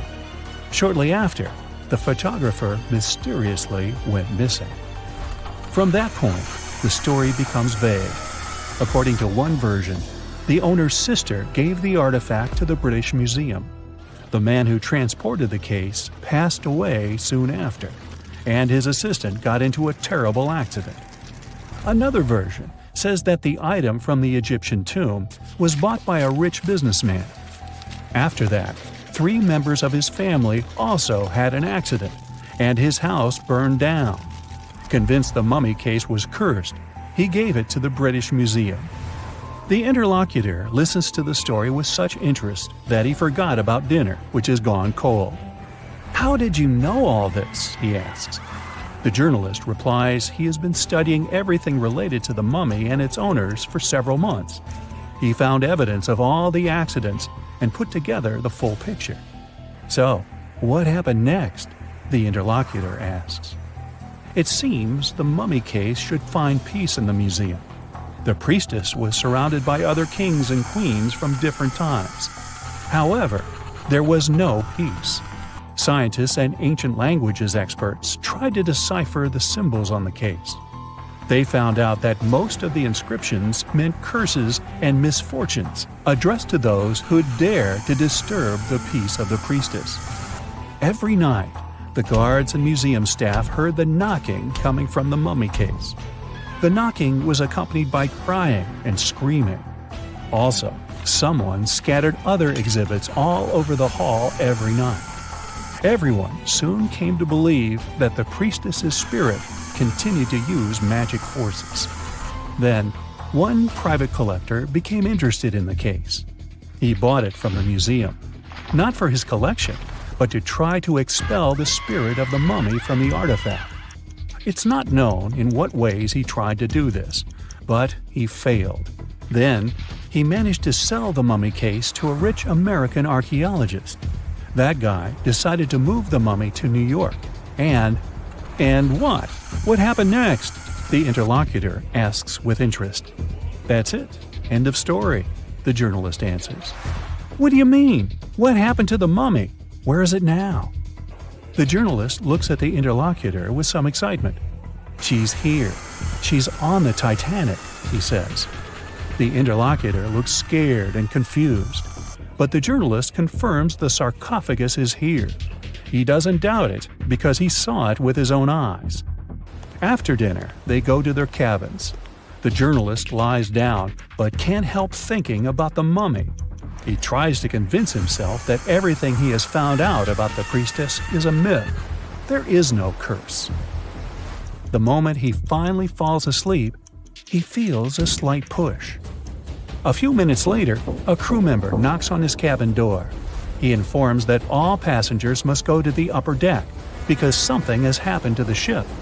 The journalist goes out into the fresh air and sees a huge crowd of people. There's no panic yet. Someone says that something has happened to the engine. Others say it's just a precaution. The journalist immediately understands everything. The ship is sinking. The priestess did it. In less than an hour, the Titanic completely went underwater. One legend says the priestess influenced the captain of the ship. The crew members didn't dare to put such a valuable cargo in the hold. Therefore, they placed the box with the artifact near the captain's bridge. On that fateful night, the captain decided to look at the casket with his own eyes. After that, his behavior became weird. They said the spirit clouded his mind. When the ship entered the territory filled with icebergs, he refused to slow down, despite the requests of the crew. The sarcophagus may still lie at the bottom of the Atlantic Ocean even now, with the priestess finally having found her peace. Okay, this story is nothing more than a legend. There's no record or evidence that the Titanic was carrying any kind of mummy or sarcophagus. The legend appeared a couple of years after the disaster. At that time, there were many theories about what happened to the Titanic. The ship sank because of secret agencies. ETs attacked the Titanic. The Titanic was sunk specifically to get money for the insurance company. Such crazy theories were very popular among audiences. One of these theories was developed by a well-known newspaper. Journalists published an article about the cursed mummy on board the Titanic. The rest picked up the legend and it became popular. One of the reasons why people believe in such things is hidden in human psychology. Any fake legend tells something secret, things that people don't or shouldn't know about. When a person reads this, they feel special because now they know a terrible secret. This sense of self-importance is the reason for the popularity of conspiracy theories. Well, it is also important to note that all these theories are really interesting.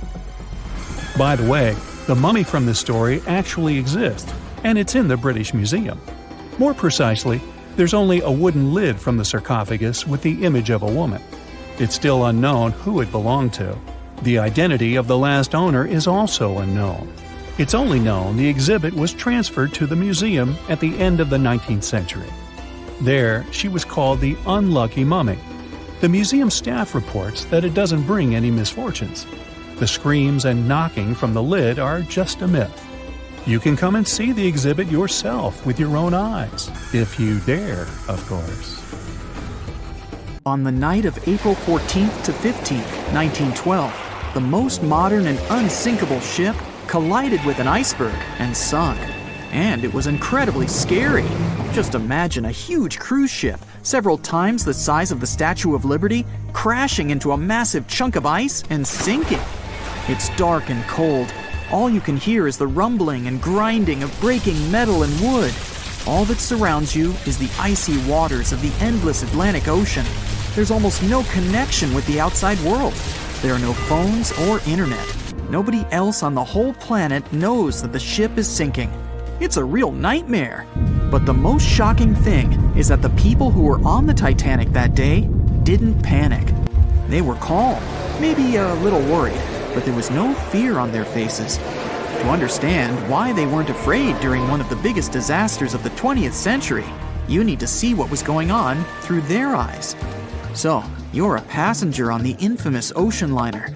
Your cabin is located on one of the top decks of the ship. You've just had a great time with your friends at dinner. Now musicians are playing a beautiful melody. Waiters are serving dessert. You go out onto the deck and enjoy the tranquility of the mighty ocean. At this moment, you feel an incredible sense of security and comfort. You're proud that you're one of the first people in the world to travel on the most high-tech ship on the planet. You go to bed in your cabin and wake up because a crew member gently knocks on your door and asks you to go to the deck. There's some kind of issue, but there's no reason to panic. No problem. You'll be happy to go out and take a look at the night sky. The moment when the ship collided with the iceberg felt like nothing more than a slight push, and some passengers didn't even hear it. They realized that something was wrong only when stewards knocked on their doors and asked them to go outside. You're on the deck. There are already a lot of people here. Everyone is more or less calm.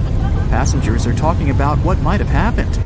Listening to the conversations around you, you figure out that the ship is supposedly sinking.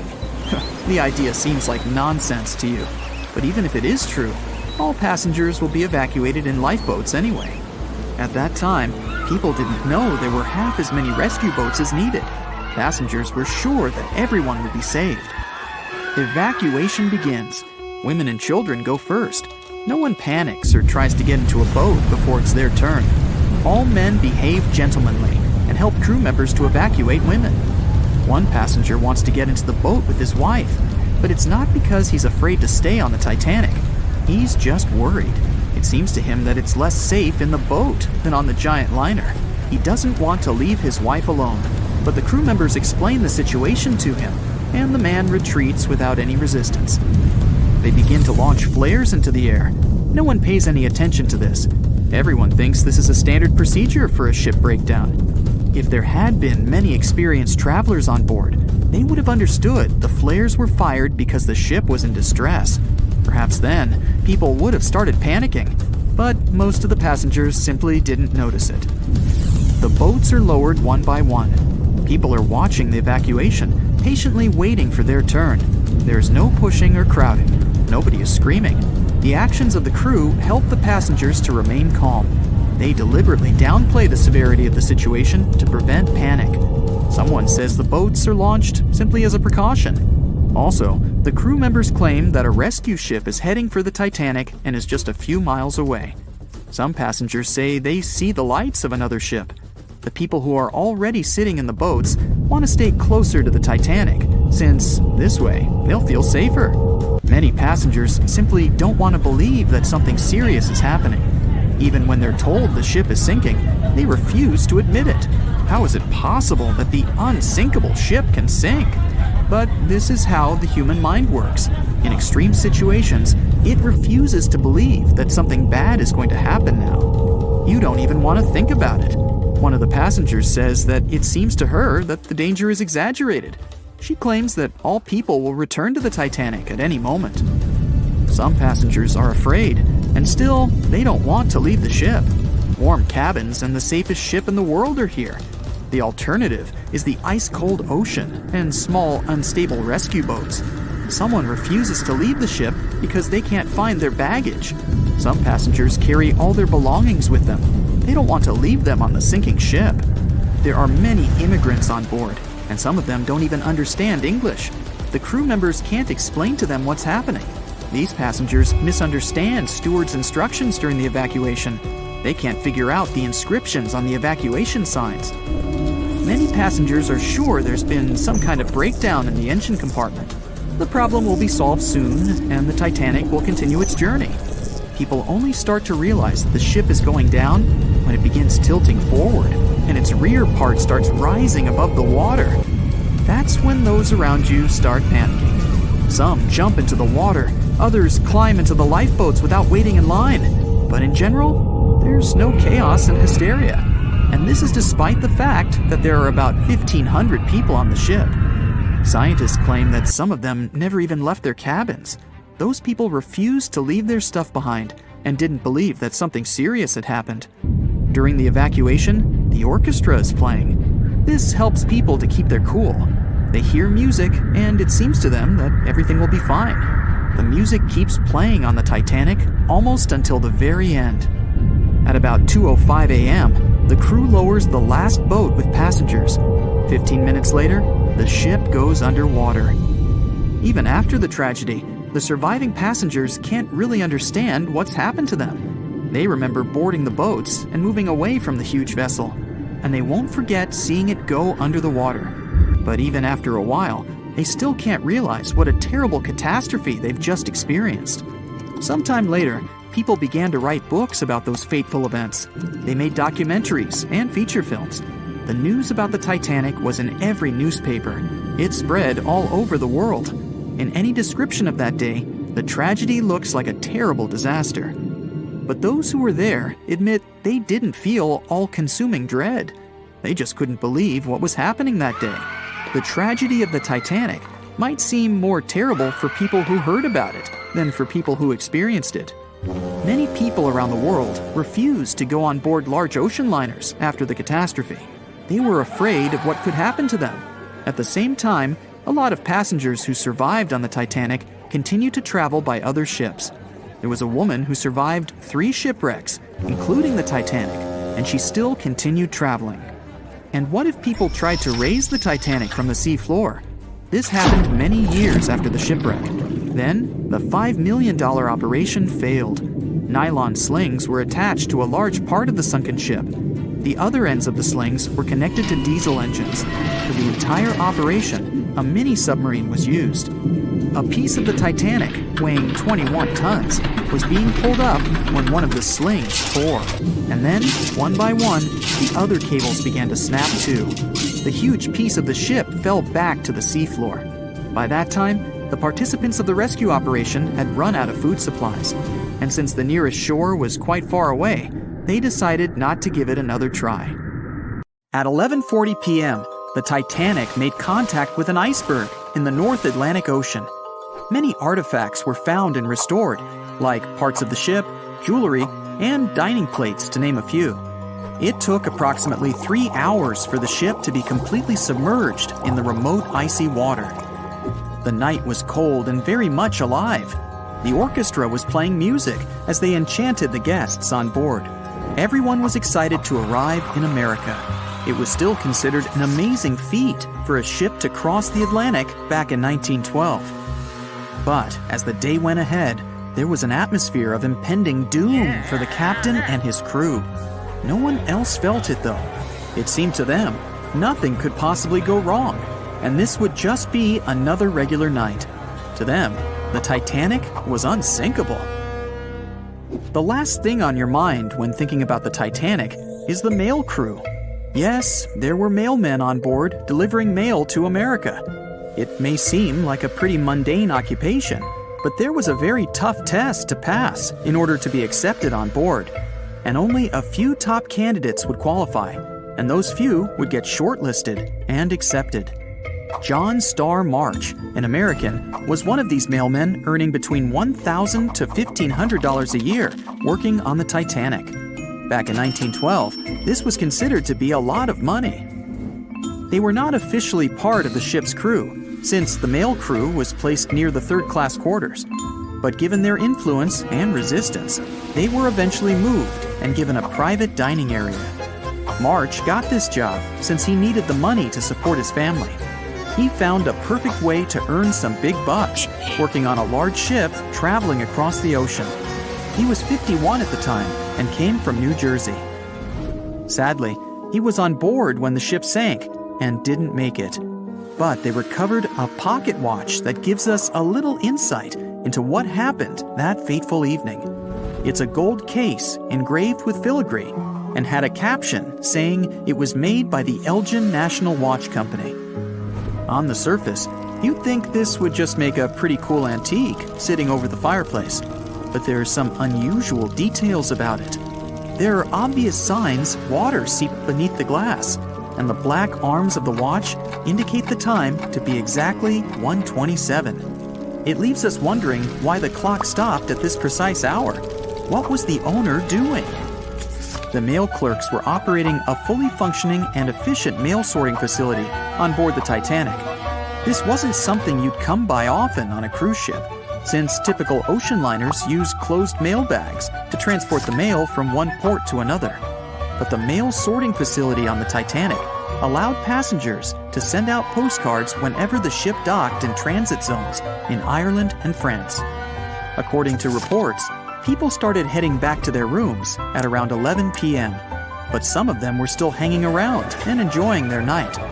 The 5 mailmen were celebrating a colleague's birthday in their separate dining room. 5 minutes before impact, crew members spotted the iceberg and rang the bell 3 times as a warning that something was ahead of the ship. They gave orders for the Titanic to move left, or, as they say in the biz, hard a starboard, to make the engines reverse. It was not enough to avoid the great impact. At 11:40 p.m., the Titanic struck the iceberg, and disaster erupted on the inside. Not just water seeping in and ultimately sinking the ship, but panic and chaos among the passengers and crew members. Captain Smith reached the deck and was informed that the Titanic had hit an iceberg. And at the same time, the mailroom began filling with water. We know that the 880-foot ship was completely submerged at around 2:20 a.m., with 706 survivors. The time between the impact and the sinking was really eventful. At midnight, they started getting the lifeboats ready for the passengers to evacuate. Orders were given for women and children to board the safety boats with some crewmen to guide and operate them. The problem was that the 20 safety boats available could only host 1,178 people out of the total of more than 2,200 passengers on board. March and his colleagues began sorting out the mail. There was chaos in directing and ordering around. With each second passing, icy cold water was filling the ship. 15 minutes after midnight, Captain Smith ordered his crew members to send out a distress signal. Even though SOS was established earlier than the Titanic, many others used CQD. The CQ stands for General Call, and the D is Distress. The Frankfurt was too far away to help, even though it was one of the first to respond. Even the Titanic's sister ship, the Olympic, responded, but it also was too far away. At 12:20 a.m., the Carpathia received the urgent message and redirected from its original course to help them out, even though they were 58 nautical miles away. Although this was some relieving news, the water kept seeping in at an alarming rate. It wasn't easy to keep everyone calm, knowing that the ship could be underwater in a matter of hours. At this point, many passengers were already on board the safety boats, waiting to descend into the water. The musicians on board began playing music for the ones still waiting. At first, they were playing in the first-class lounge, and then they moved to the deck. There's a debate on how long they were playing for and what song it was. None of the musicians made it out. The 5 mailmen on board were also doing their duties while the ship was sinking. According to a ship officer, the mailroom was already covered in water above the ankles, and the mailmen were busy trying to save as much mail as they could. March was one of them. There were bags of mail floating around. They started with the registered mail. Witnesses of the Titanic sinking reported the mailmen were putting bags of mail on the deck to keep them from getting wet until help arrived. They also mentioned bags of mail were floating about in the freezing water. It wasn't until 12:45 a.m. when lifeboat number 7 on the left side of the ship was lowered onto the water. Even though it had room for roughly 65 people, only 27 people were inside. Many of the safety boats carried fewer passengers than their maximum capacity allowed. The crew were worried that the boats would capsize if so many people were on them. Some reports suggest that some people even refused to board the safety ships, sticking with the claim that the Titanic was unsinkable. At the same time, they fired up one of the 8 distress rockets in the air, but it didn't get them any help. At 12:55 a.m., the second and third safety boats were descended to the waters with 2 male passengers jumping on board. 5 minutes later, another safety boat was lowered with around 39 people. At this point, water entered the base of the grand staircase. In the next 20 minutes, more safety boats were lowered, most of them underloaded. Still no help. The Carpathia was still on the way. Panic was growing and tensions were rising. There was a lot of anger for people being left behind. At around 1:30 a.m., things were getting out of control. The organized boarding of passengers to the safety boats stopped. March's watch stopped 3 minutes earlier, which could mean he was part of the scuffle between crew members and passengers. It took 3 hours for the Carpathia to arrive. March wasn't among the survivors. His watch proved to be one of the essential findings lost in the wreckage of the Titanic. It was eventually returned to March's 2 daughters, and now it's in one of the collections of the National Postal Museum. March was a man who did what he had to do in the worst circumstances. Time was a precious commodity for the people on board the ship, and this watch proved valuable to learn more about the tragic yet inspiring stories of the Titanic. It was the start of 1912. A giant chunk of ice broke off a glacier in southwest Greenland. The ice was made up of snow that had fallen thousands of years before the event, perhaps as far back as when mammoths still roamed the earth. The iceberg started its journey. It was a huge thing, more than 1,700 feet long and weighing over 75 million tons. It was also a very peaceful chunk of ice.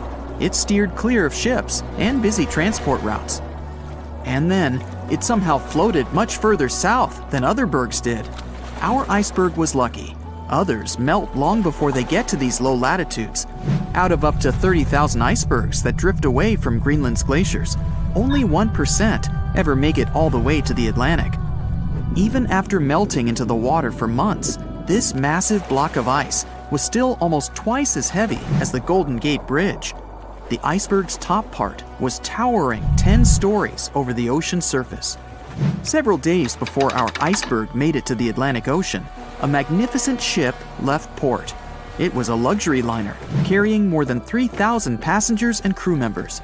At that time, it was the largest ship ever built. It was the Titanic. The collisions happened on April 14th, when the ship was in the North Atlantic, 370 miles away from Newfoundland. Unable to divert its course, the ship ruptured at least 5 of its hull compartments. They started to fill with water at an alarming speed. The Titanic's compartments weren't capped at the top. That's why the water spilled over and started to flood each succeeding one. The front of the ship began to sink, causing the back part to lift vertically into the air. And then, with a deafening roar, the liner broke in half. The rest is history. But what happened to the iceberg after that? On April 15th, the German ocean liner SS Prinz Adalbert was sailing through the North Atlantic. It was traveling a few miles away from the place where the Titanic had sunk several hours prior. The German ship's chief steward, who hadn't learned about the disaster yet, saw an iceberg. What drew his attention was a large streak of red paint going along the iceberg's base. Surprised, the man took a photo of his discovery. He thought the paint meant a ship had hit the iceberg within the past 12 hours. The next person who saw the iceberg and took another photo of it was the captain of a vessel laying deep-sea telecommunication cables. The ship was sent to help in the area where the Titanic had sunk. The captain later claimed the iceberg he'd seen had been the only one in that area, plus the red paint. It wasn't difficult to connect the dots. In 2015, one of these photos sold at auction for over $32,000. And still, experts are unsure whether the image really shows the infamous block of ice. It might be a simple iceberg that had been floating nearby at that time. The great unsinkable ship was gone, sunken to the bottom of the North Atlantic. where it remains to this day. But the iceberg continued on its way, perplexing a few witnesses and slowly melting into the surrounding water. It would vanish completely before the end of the year. On April 10, 1912, crowds gathered at Southampton Beach to wave off what was, at the time, the world's largest and most prestigious ship, the RMS Titanic. The cost of the most expensive first-class parlor ticket was $4,350. That's around $70,000 in today's money. But barely 5 days after steaming away, the ship was swallowed by the Atlantic Ocean. So let's rewind and go back to what actually happened on that fateful night. The captain wanted to set a speed record for the ship's maiden voyage and arrive early. The ship was deemed unsinkable, so he went full throttle into the dark Arctic waters. After spotting the 100-foot iceberg, the crew desperately tried to steer the vessel away and avoid the collision, but the Titanic was traveling too fast, and the iceberg tore down the side of the ship, creating a huge opening in the hull. It wasn't a continuous rip, and damage was caused in several places. In total, the damage spanned along an area of around 300 feet.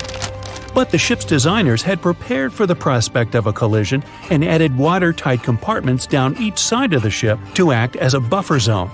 4 of these compartments could be breached and the ship would still stay afloat. But because the iceberg tore down the side of the Titanic, it ripped holes in 6 compartments. The compartments didn't extend up the total height of all decks and weren't actually sealed at the top. This is why, when more than 4 were flooded, water reached over the top of the bulkheads and filled the remaining compartments, causing the ship to sink into the ocean. Think of it as water spilling over an ice cube tray. But what if the collision was head-on? Would it still have sunk? Ships are designed with potential crashes in mind, and most vessels have collision bulkheads in the bow.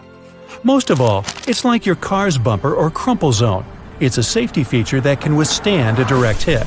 The bow could have taken some of the impact, and some experts have suggested that if it hit head-on, only 2 to 4 of the watertight compartments would have been flooded. So, in theory, the Titanic might not have sunk, and it might have even been able to continue sailing to its final destination at a much slower speed. The force of impact would likely have been huge, though. But although passengers would have been injured by the force, they'd have been able to stay on the ship to wait to be rescued by other ships, rather than being forced into the icy waters of the Atlantic.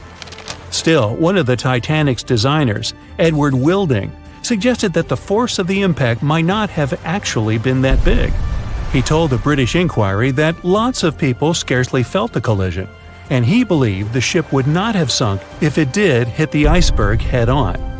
The ship was also designed with remotely operated watertight doors between all compartments, so any floods could have been quickly sorted out. Because Titanic had 6 breaches from the side collision, and because it happened so quickly, sealing the doors wouldn't have made a difference, as it was essentially impossible to save it by that point. The ship immediately began to flood, with water pouring in at a rate of roughly 7 tons per second, 15 times faster than it could be pumped out. So, while it sounds like the Titanic would have survived had the ship hit the iceberg head-on, this idea does come with some issues. First off, the collision bulkheads were designed to survive a crash with another ship, not a giant iceberg. If 2 ships collided, both would absorb some of the impact in their bulkheads, sharing the impact and likely staying afloat. But an iceberg is stationary, meaning that Titanic would absorb most of the energy from the collision. If Titanic hit head first, because of the speed it was traveling, the impact would have likely traveled down the whole body of the ship. Just imagine a 46,000-ton ship traveling at around 20 knots. At some point, it hits an iceberg that weighs what could be over 100,000 tons. This collision would likely create a powerful force causing massive damage to the vessel. It is likely that seams would split, staircases would come tumbling down, and rivets would burst open across the ship. All that would have potentially flooded even more compartments. This could have caused Titanic to sink in a matter of minutes rather than hours. But that's just the tip of the iceberg. As we all know, the biggest part of it is hidden underwater. So if Titanic had been traveling head-on, It's likely it would have hit the part of the iceberg below the water first, which would send it veering off course. Hitting an iceberg is not like hitting a brick wall. In this case, the ice under the water would have torn open the bottom of the ship and caused damage to the sides. Icebergs also aren't flat, solid objects. If a flat collision happened, the ship might have stayed afloat, but icebergs come in many shapes and sizes, from domes to wedges. Studies have also been done on the steel used to produce Titanic, and the tests show the metal was about 10 times more brittle than the steel we use today. The ship was built before we understood the effects of low temperature on steel. The old steel used to make the vessel would not bend when faced with freezing temperatures, but break. Recovered pieces of Titanic's hull plates show that the hull just shattered on impact. Hitting head-on would also cause a very severe and abrupt stop, so even if the ship hadn't sunk, there would still have been major issues. Think about when you suddenly hit the brakes on your car, or when the bus stops while you're walking down the aisle and you get flung forward. Passengers would have been thrown across the ship, and because the crash happened at night, most people were sleeping, so wouldn't be able to effectively prepare for any sort of impact. This would result in injuries for most people on board. It would be especially bad for those at the front of the ship, where the accommodation for the off-duty firefighters, greasers, and engineers was. But while passengers and off-duty crew may have been thrown out of bed, there would be a lot more survivors than in the original scenario. Many ships have had head-on collisions and made it back to shore. Not many people know that Titanic actually had two sister ships. The White Star Line, the company that built Titanic, also built vessels called Britannic and Olympic. Captained by Edward J. Smith, who would later helm Titanic, the Olympic set off on its maiden voyage in June 1911. But much like Ford's sister ship, disaster was just around the corner. On its fifth commercial voyage, Olympic collided with a Royal Navy ship, HMS Hawke.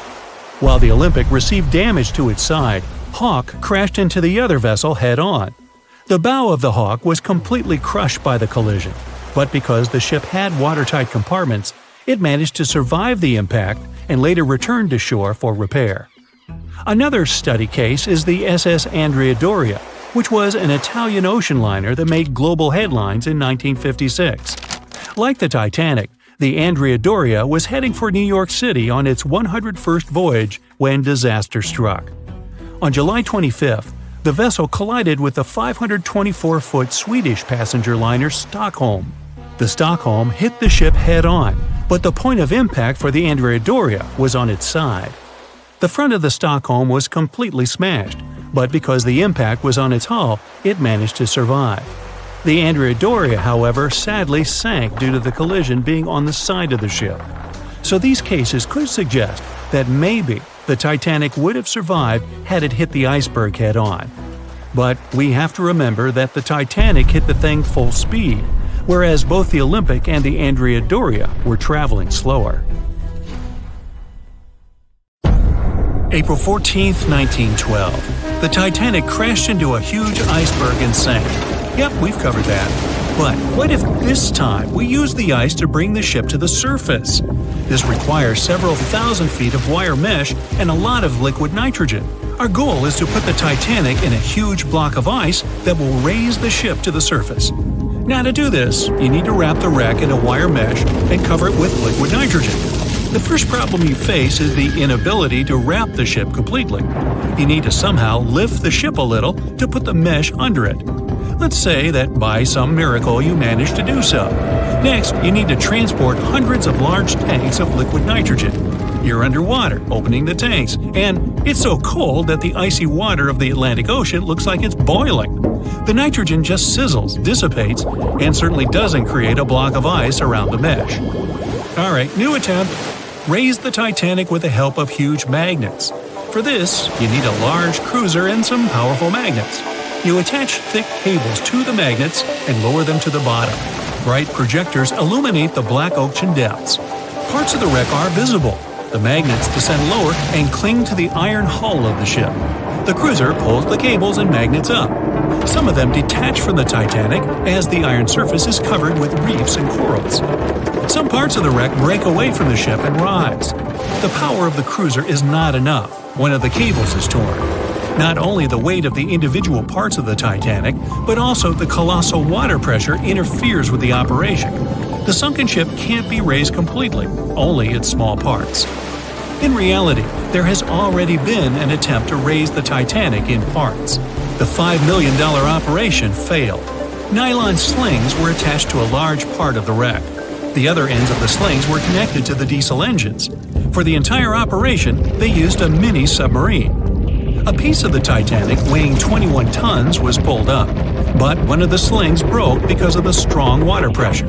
Then, one by one, the other cables began to snap, and a huge piece fell back to the seafloor. By this time, all the participants of the rescue operation had run out of food supplies, and it was far from the nearest shore, so they decided not to make a second attempt.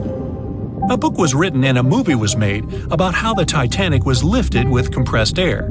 In reality, no one even attempted this operation. To do this, you'd need several hundred large cylinders of compressed air. At first, you install them inside the Titanic's hull and wait for them to pull the ship to the surface. As soon as you lower the cylinders under the water, they immediately float upwards. This greatly complicates the operation. You need to fasten the cylinders with cables and pull them down to the bottom using a powerful submarine, or better yet, several of them. Because of the high pressure, the cylinders might burst. In this case, the blast wave would hit other cylinders and provoke a catastrophe. Too expensive and unsafe. The most expensive and complex plan to raise the Titanic is probably the one where scientists somehow extract hydrogen and oxygen from the ocean water. Then, these extracted elements must fill special containers. Those containers are attached to the ship, and the Titanic would rise to the surface. Even if you extract oxygen and hydrogen from millions of tons of water, the rest of the ocean water will replace it. A machine that will be capable of such filtering should cost billions of dollars. Or you can come up with a chemical element that will use a chain reaction to purify all the water. In this case, the entire world ocean will be left without vital oxygen. Someone once suggested blowing up the Titanic. You'd need to lower several boxes of dynamite to the ocean floor. The boxes must be completely sealed to prevent the dynamite from getting wet. Next, you need to run several miles of wire conducting an electrical current to them. Once all this is done, you sail to a safe distance. Now, you're going to press the button to pass the current through the wire and activate the dynamite.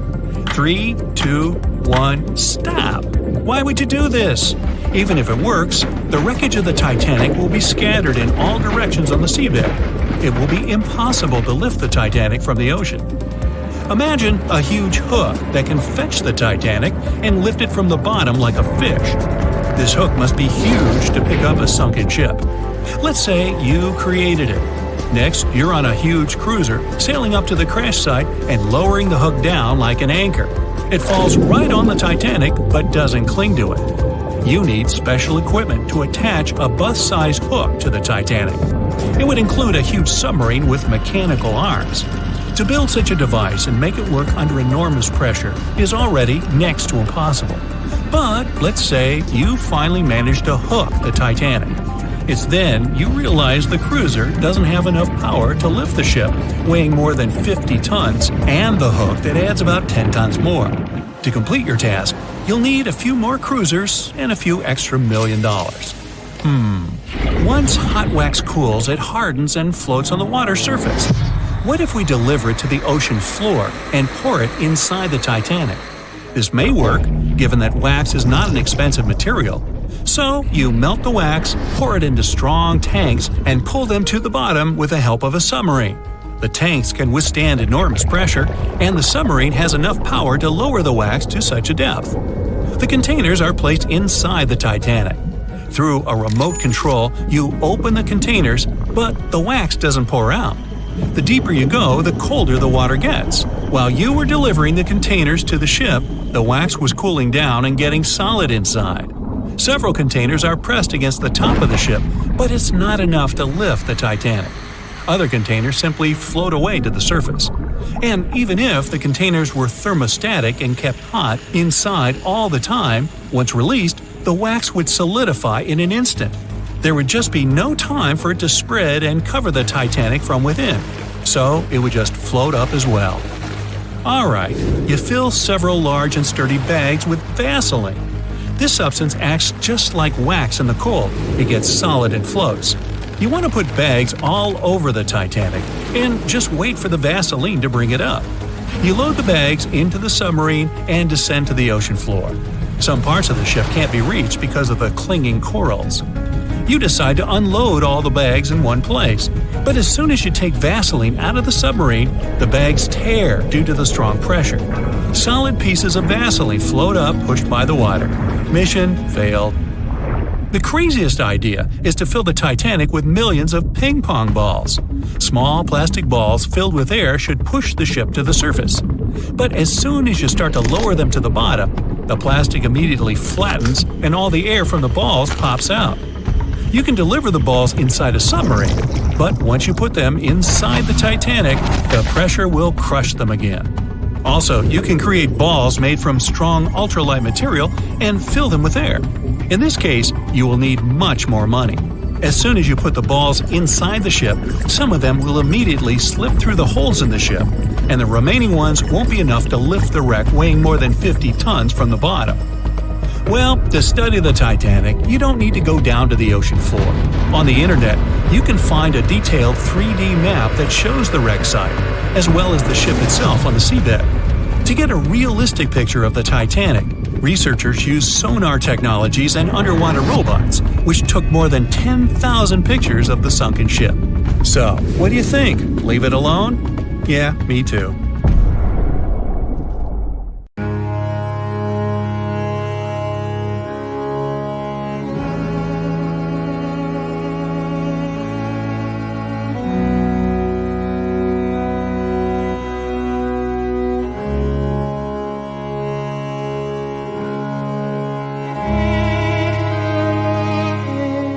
We've lived together for many years.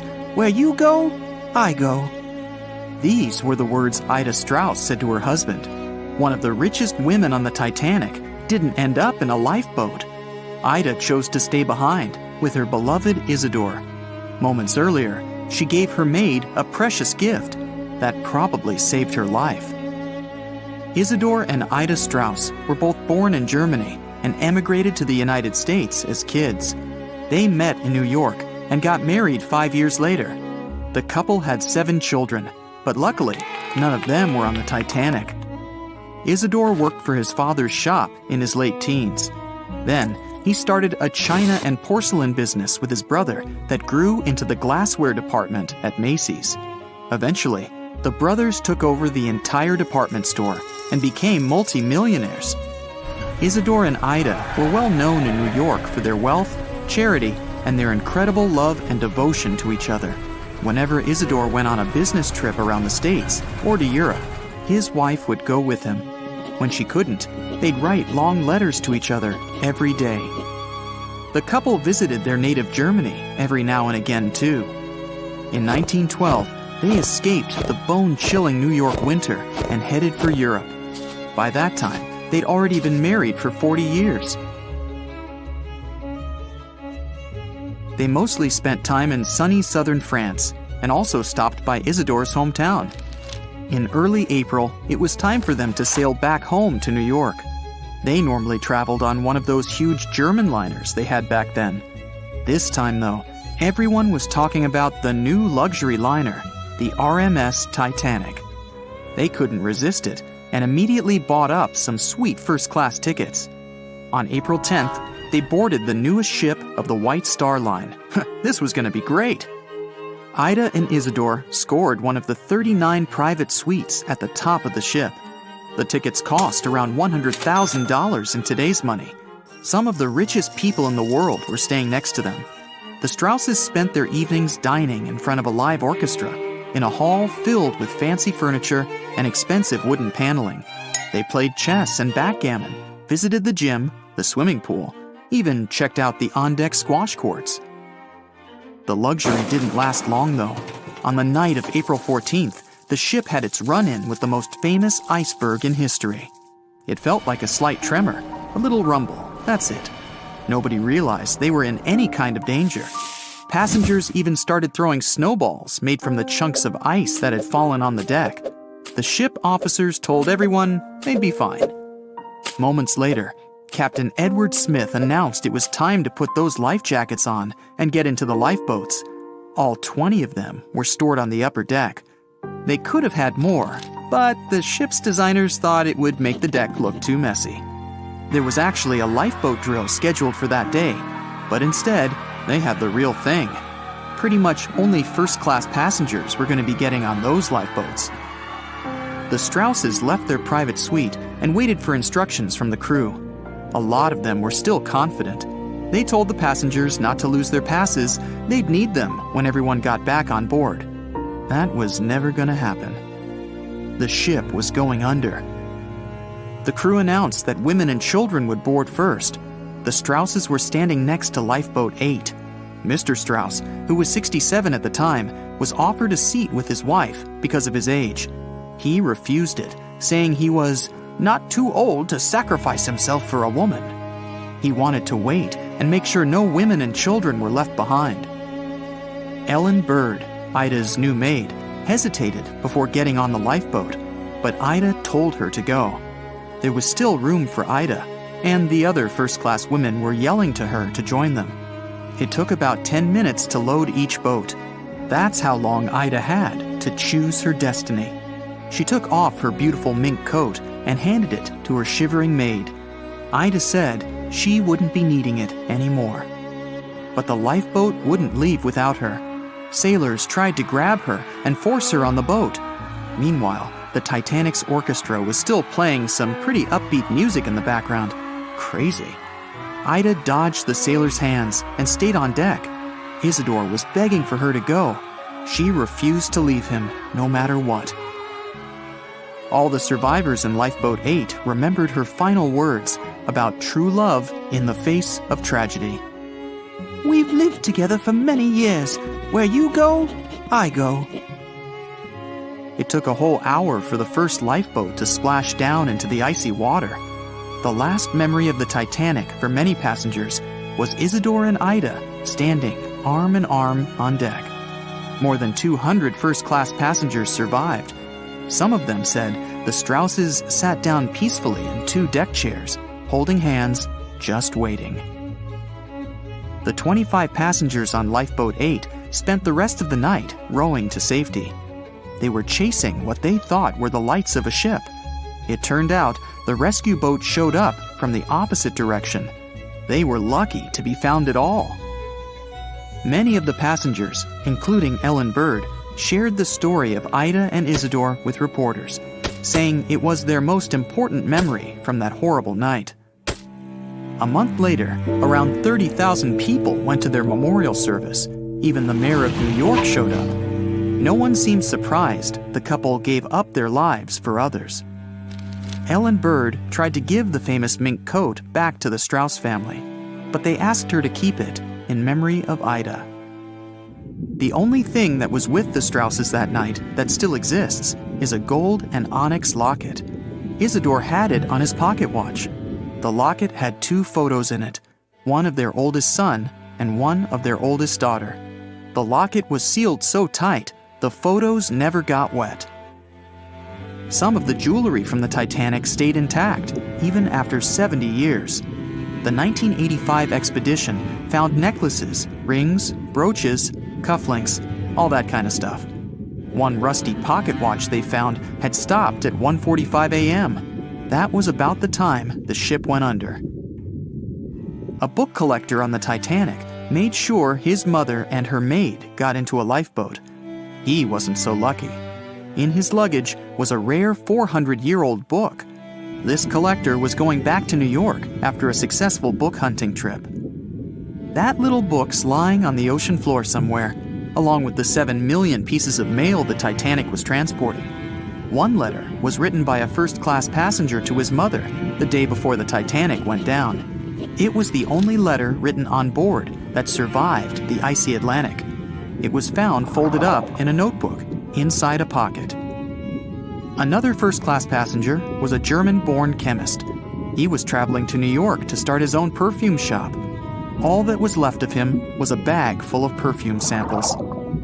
As the Titanic was sinking, violinist Wallace Hartley and his orchestra kept playing to the very end.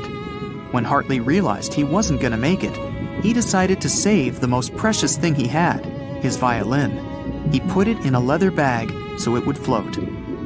10 days later, they found the violin, damaged by water. His fiancée kept it, and years later, it was sold at auction for $1.7 million. It's still one of the most important Titanic artifacts. The 5 grand pianos on board weren't so lucky. They're still down there somewhere. Divers did manage to recover one piece of sheet music, though. It was a song from a Broadway play. It was still readable, even after more than 70 years underwater. The only car on the Titanic would probably be worth millions today. The Renault CB Coupe belonged to a first-class passenger, William Carter. Obviously, it didn't survive. Carter and his family did survive that horrible night and even submitted a $5,000 insurance claim on the car. Well, it was brand new and all. When the Titanic began its fateful voyage, it weighed about 52,000 tons. Now, how did they even get it into the water in the first place? Step 1. Find tons of soap and natural fat. Step 2. Dump it all over the ramp in front of the Titanic like a monster slip and slide. They even put grease all over the outside of the ship to make sure it didn't get scratched, dented, or even rip open. Just like that, the Titanic plopped softly into the water, and the workers and owners breathed a sigh of relief. At least that part went well.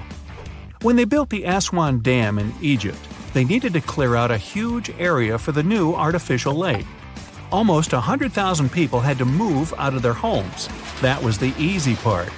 Engineers now had to try to move 2 huge ancient Egyptian temples, or they'd be lost underwater forever. The answer? Thousands of engineers and builders. The temples were built into a mountain, so first they had to detach it using bulldozers and jackhammers. Then they had to take it all apart like a humongous Lego project. Statues, roofs, walls, sculptures, pretty sweet Lego set. Then they cut the temples into bite-sized bits, over 1,000 of them. Each one weighed the same as 3 elephants. So where did they put it all back together? On the same mountain, just 200 feet higher.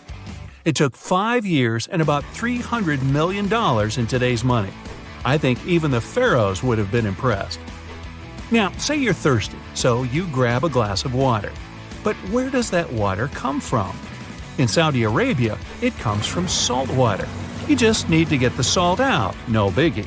That calls for an evaporator. Saudi Arabia's machine brings fresh water to 300,000 people. Not bad for so much desert. The evaporator weighs 5,000 tons, and it's pretty big, like 10 basketball courts big. They hired a special ship to bring it from Vietnam to Saudi Arabia, but even that was too small. After making the ship a little bigger and making a successful cross-continent journey, the evaporator finally touched down in the Middle East. Then it was easy. Just grab 30 tractor-trailers and pull. Pretty impressive, but the largest thing ever moved on Earth is way bigger. Enter the Norwegian Troll-A gas production platform. It weighs more than the Titanic and is way taller than the Empire State Building. But the engineers weren't scared, even though they had to drag the thing 120 miles from shore. They hooked up 10 powerful boats and pulled it along for a week. That thing cost $1 billion to make, so they had to be careful. The boats were actually pulling it in all directions to keep it steady, then slowly making their way out to sea. Once it got there, its 4 powerful legs were secured with concrete, about as much as you'd use to build 200,000 houses. That part of the sea can be quite rough, so they had to make sure it wouldn't move at all. Natural gas can set on fire, even in the middle of the sea. You gotta move out of town, but you're used to your house, your big kitchen, cozy fireplace. No problem. Take your home with you. About 500 years ago, an Italian architect was constructing the local city's administration building, but the local church bell tower was getting in the way. The solution? Pick up the tower and move it. The architect built a wooden frame around the tower and shifted it using ropes, blocks, and a lot of people power. Since then, a lot of buildings have been moved around, but what happened in China changed everything. In 2004, engineers shifted the Fugang building about 120 feet. It was the heaviest building ever moved, but it only took 11 days. They worked day and night to get it done so fast. 10,000 years ago, a meteorite fell on Greenland. It was the only source of iron for the local people, who started breaking pieces off to make knives, harpoons, arrowheads, and even jewelry. Talk about good luck. Over time, the locals split the meteorite, named Cape York, into a bunch of pieces. Arctic explorer Robert Peary wanted to bring the biggest piece back to the U.S. So, how do you move 30 tons of space rock without trucks or paved roads? Plus, it's 1897 and freezing cold. It took 3 years, but he did it. He ended up building a railway with a special platform to pull it to the nearest shore. It was the first and last railway in Greenland. Peary sold the meteorite for $40,000. Today, that would be about $1 million. In 2012, artist Michael Heiser erected a 340-ton boulder over the entrance to the LA County Museum of Art. It was called Levitating Mass. Installing it was easy. Getting it there, not so much. They had to use a 290-foot trailer and 6 different trucks. They only drove at night 100 miles through 22 cities. The most insane part, it ended up costing $10 million. The Swedish ship Vasa, built about 400 years ago, was almost a celebrity. People were amazed by its size, beautiful decoration, and gold sculptures. First time out to sea, it sank. Why? A gust of wind. Oops. Anyway, about 80 years ago, they decided to pull it out. One plan was to fill it with ping pong balls and freeze it in a block of ice. But instead, they just tied some ropes around it and used 18 lifts to drag it along the seabed to a shallow area. From there, it was pretty easy to lift it out. It was mostly made of wood, not much metal. The ship survived quite well because of the cold seawater and even floated by itself. The shuttle Endeavour flew 25 missions into space, and in 2012, NASA decided it deserved a break. Its retirement home would be the California Science Center. The massive shuttle was loaded onto trailers and driven through LA at the amazing speed of 2 miles per hour. It was the first and probably last time that a spaceship would drive through a big city. They had to clear a pretty big path and ended up chopping down a lot of pesky things like lampposts, traffic lights, power lines, even over 400 trees. But don't worry, they raised a lot of money from the whole thing, enough to plant over 800 new trees. The Statue of Liberty wasn't built in the USA. It was built in France. After 9 years of hard work and a serious amount of copper and iron, she was ready to be given to the United States as a token of friendship. Sending it by mail would take way too much bubble wrap, so they decided to ship it instead. The statue was cut into 350 pieces, loaded into crates, and shipped over to New York. It took them 4 months to assemble all the pieces back together. Talk about Humpty Dumpty. Meet Bagger 288, a self-propelled excavator and the largest land transport on the planet. This beast can shift thousands of cars worth of dirt a day.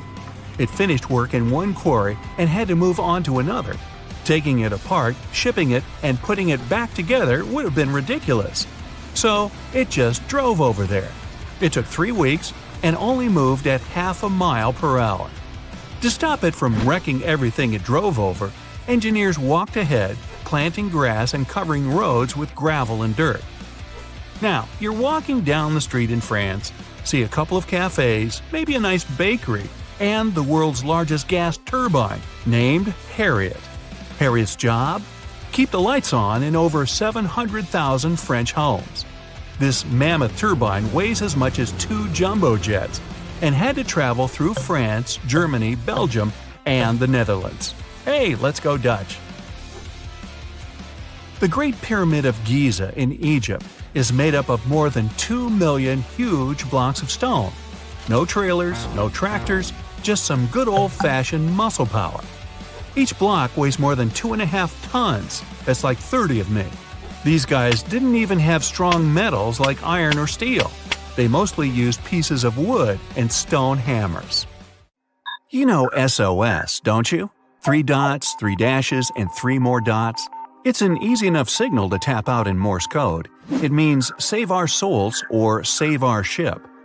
The crew of the legendary Titanic had been desperately trying to send this signal for 2 hours the night of April 14, 1912.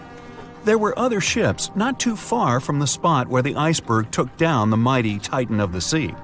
But the call for help seemingly disappeared before it could reach them. The passenger ship SS Mount Temple did pick up a signal and try to respond, but the Titanic never got the answer.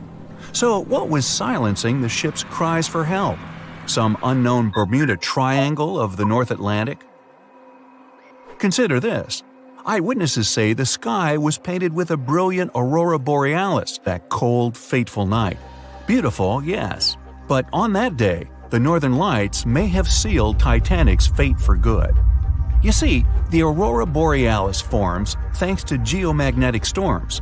Sounds complicated, but those are basically fluctuations in the Earth's magnetic sphere. And what causes those is the sun itself. The magnetic sphere is like a protective bubble that surrounds our planet. It blocks harmful solar rays, winds, and other cosmic dangers from reaching us. Without it, life on our planet wouldn't be possible. Earth would look more like Mars. You also have it to thank for compasses pointing north. Experts know the Earth's magnetosphere affects navigational equipment, or disrupts it. Which brings us back to the Titanic. Recently, a published weather researcher named Mila Zenkova proposed a theory that solar flares, which provoked a geomagnetic storm, could have played a major role in the Titanic's untimely demise. Solar flares make themselves known on Earth all the time. Some people are especially sensitive to the magnetic storms they cause. These unlucky folks can feel weakness, fatigue, headaches, and even mood swings.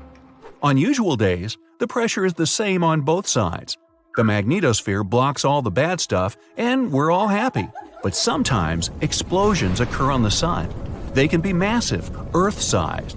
These flares shoot out a wave of charged particles that collides with the magnetosphere at high speeds. Our protective bubble then goes on the defense. It shrinks, deforms, and pushes those particles toward the poles. Enter those brilliant lights dancing above the Titanic that night. In the north, we know it as Aurora Borealis. In the south, Aurora Australis, or the Southern Lights. When the magnetosphere pushes those solar and cosmic particles toward the poles, they collide with molecules of different gases. That's why you get the range of colors. For example, oxygen can be green or red depending on the distance, and nitrogen is blue or purple. What multiple people saw that night was exactly this phenomenon, including the second officer from the rescue ship Carpathia. He wrote it down in the logbook before getting the distress call from the Titanic. But I'm getting ahead of myself. Auroras are a visible sign of a geomagnetic storm. Now, about navigational equipment. This applies to satellite and radio frequency devices. Remember, they didn't have iPhones back in the Titanic days, so the average person couldn't notice their gadgets going haywire. But navigational devices and wireless telegraph did exist and were actively used. Rewind back to the Middle Ages, when sailors noticed that, on some days, compasses wigged out. The arrows spun in all directions, and people back then had no idea why. It wasn't until the 18th century when French scientists found out that such problematic days occur at the same time as black spots appearing on the sun. Solar flares, the mystery was solved. Now, the Titanic had the most advanced, well-known radio equipment at that time. They tested it thoroughly to make sure it worked for distances up to 2,000 miles away. Titanics passed them all. On April 10, 1912, the massive liner left Southampton and set off for New York. The very next day, the crew started getting the first reports of drifting icebergs and ice fields. They put dots on the map to mark the coordinates and let out a sigh of relief. All the troublesome spots were north of the Titanic's planned route. But after a couple of days, the warnings were moving farther and farther south, encroaching on the majestic ship. On April 14th, Captain Edward Smith decided to change course to the south in hopes of bypassing the ice. This ended up being a huge mistake. Enter the magnetic storm. If it was throwing the navigation equipment off, even by a tiny error of half a degree, the captain could have been mistakenly taking the ship right toward a cluster of icebergs. What's even worse, the radio operators ignored warnings coming from other ships. That, or they simply forgot to hand them over to the captain. As hired contractors from the radio company, they were more interested in transmitting paid telegrams from passengers on that luxurious liner. The radio transmitter kept going out of order that evening, probably because of all this private traffic. When it was finally fixed, operator Jack Phillips received another message from the SS Californian at 10:30 p.m. Their operator was trying to warn Phillips about the coordinates of drifting icebergs, but he paid them no attention. He was nervous and in a hurry. Was the magnetic storm to blame for his frayed nerves and bad mood? We can only speculate. But as you know, some people are more sensitive to these things. The weather was fine, the ocean was calm, the water was smooth as glass. Despite all the warnings, the ship continued to sail at a maximum speed of over 22 knots. An hour later, Titanic collided with the infamous iceberg. On April 15th at 12:14 a.m., in the middle of the night, Titanic's operators started to transmit the first emergency signals.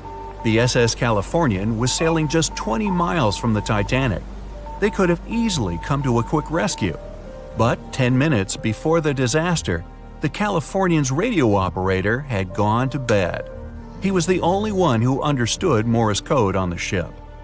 According to this new theory, the magnetic anomalies possibly blocked Titanic's messages to other ships. For example, the steamer SS La Providence didn't receive any signals from the sinking ship at all. Yet they were still getting transmissions from another giant, the Olympic, which was 500 miles from the Titanic. That night, the signals were acting strange. They simply got lost somewhere in space, or they were like a jumbled riddle, impossible to solve. The SS Mount Temple did get a message and rushed to Titanic's aid. But as fate would have it, the rescue ship got stuck in ice. She did arrive at Titanic's last known coordinates, but the luxury liner was nowhere to be seen. So were the coordinates accurate at all? The steamer Carpathia was about 60 miles away. At 12:30, their radio operator told the Titanic's crew they were rushing to help. The ship famous for coming to the aid, Carpathia, was going full steam ahead. But here's the odd part. At first, they headed to the wrong spot. The magnetic storm could have thrown its equipment off. Good news is the steamer did end up reaching the right place when they saw the lifeboats full of passengers. Interestingly, once she reached land, the Carpathia didn't have any problems with her equipment. The blackout happened just around the wreckage site. The following investigation blamed radio amateurs for blocking signals. We now might know otherwise. Zinkova explains that at that time, they didn't know exactly how and to what extent the sun influences the Earth. No one could have guessed that the sun could tamper with these massive ships' navigational equipment, especially one that had the best of the best at the time. There's another theory that even the moon could have played a role. Some researchers claim that in January 1912, our natural satellite was closer to the Earth than usual. It caused very strong tides and raised the sea level. Every year, icebergs break away from Greenland and stop around Newfoundland. But not that year. The increased water flow pushed them further for 3 months. And come April, they were right in the way of transatlantic ships. Unfortunately, it was a recipe for disaster when it came to the mighty Titanic.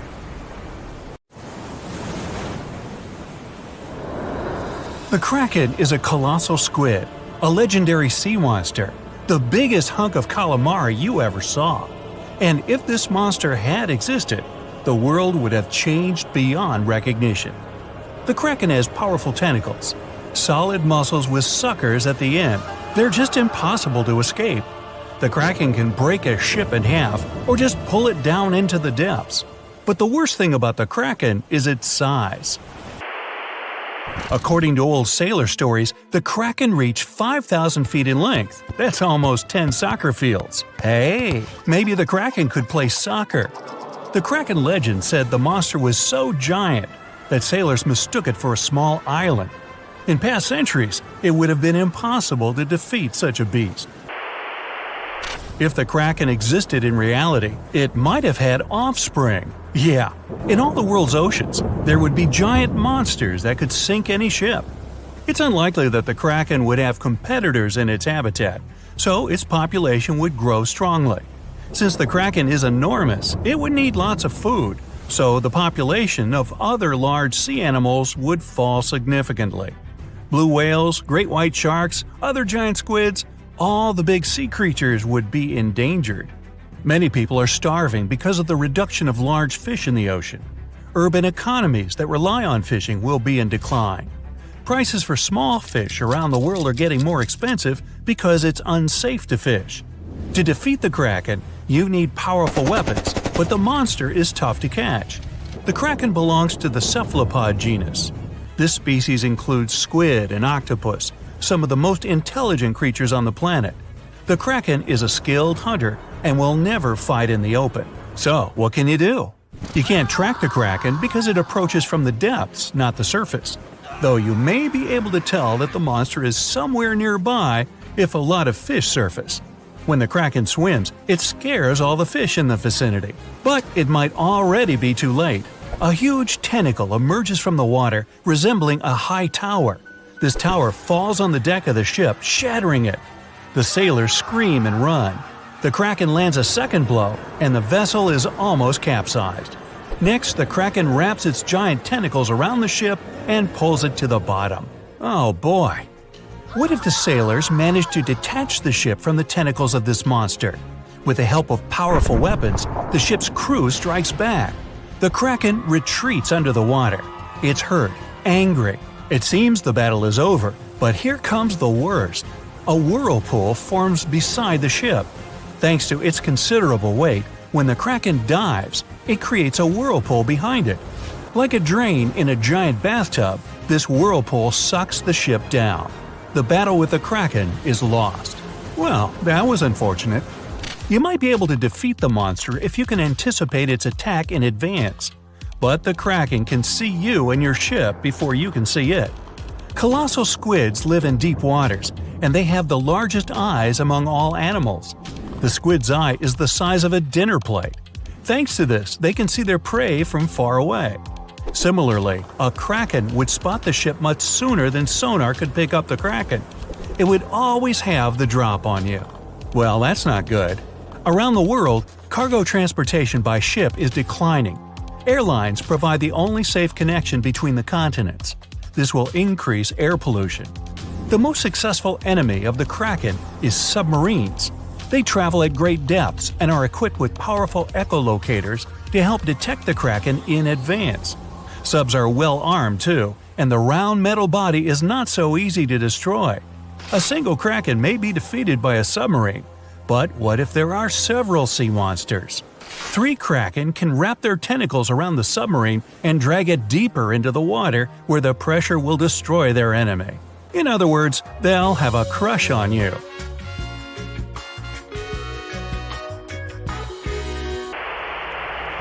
The existence of the Kraken will have dramatically changed the development of many countries.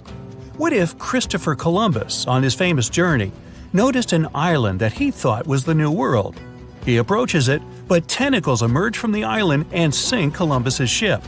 The colonization of North America is delayed, maybe until airplanes are invented, and the first crewed flight wasn't until the 20th century. There would be no Hollywood. There would be no hamburgers, no famous American music playing. There wouldn't be YouTube, which means you wouldn't be watching this video right now. Worst of all, the internet wouldn't exist either. And all this because of one stupid monster squid. The Vikings wouldn't sail on their long ships to raid and settle foreign territories. The history of Norway, Sweden, Finland, and other Nordic countries would have changed drastically. Hey, maybe the Titanic wouldn't have hit an iceberg, but a giant sea monster instead. Though, it's unlikely that people would take trips on huge ocean liners in a world where the Kraken exists. Maybe though, the kraken isn't all that aggressive. Still, they need a lot of food, and because of the growing population of these monsters, there will be much less food in the ocean. Therefore, the kraken will increasingly come to the surface for hunting. In the future, the kraken will migrate closer to the shore. In many countries, people then are not allowed to swim in the ocean. Imagine floating on the waves and a monster the size of a skyscraper is swimming right below you. Relaxing at sea and on the beach will no longer be popular. Many countries that live off tourism become impoverished. When the krakens grow hungrier, they try to capture prey from land. A huge squid could attack small port cities. Houses, docks, streets, everything can be crushed. A tremendous amount of plastic is thrown into the ocean near the coasts of large countries. Billions of tons of plastic will bother the kraken. An angry, hungry monster can attack bridges like the Golden Gate Bridge. Imagine that a huge squid surrounds the bridge and blocks all traffic. Some of these squids could break the strong cables with their power, and the entire structure would collapse into the water. Ooh! It's good that the kraken doesn't really exist to swim in our seas and oceans, at least as far as we know. But could the monster have actually existed? Legends stretch back years, but scientific evidence appeared in the middle of the 19th century. In 1857, a 3-inch diameter squid beak was discovered on the coast of Denmark. Other huge squid remains were found in the Bahamas, and then scientists were convinced that gigantic squids existed. While colossal squid has been officially discovered since then, it's been more than 100 years, and we still don't know what max size they can grow to. The fact is, colossal squids are one of the most elusive creatures on Earth. They live in the depths of the ocean where it's challenging for scientists to reach. Any dive to a greater depth requires powerful, bulky equipment. Underwater bath escapes and cameras make a lot of noise and light, which squids notice from afar. They flee before we can see them. The legend of the kraken probably appeared because of a real colossal squid. People in the past didn't know about these creatures' existence, so when they saw one for the first time, they described it as a massive, terrible monster. It's difficult to say if these huge squids were the size of a small island, because the truth is, we've only studied about 5% of the ocean. It may be that in its depths, monsters much more terrible than the kraken swim. Like my nephew, Peter.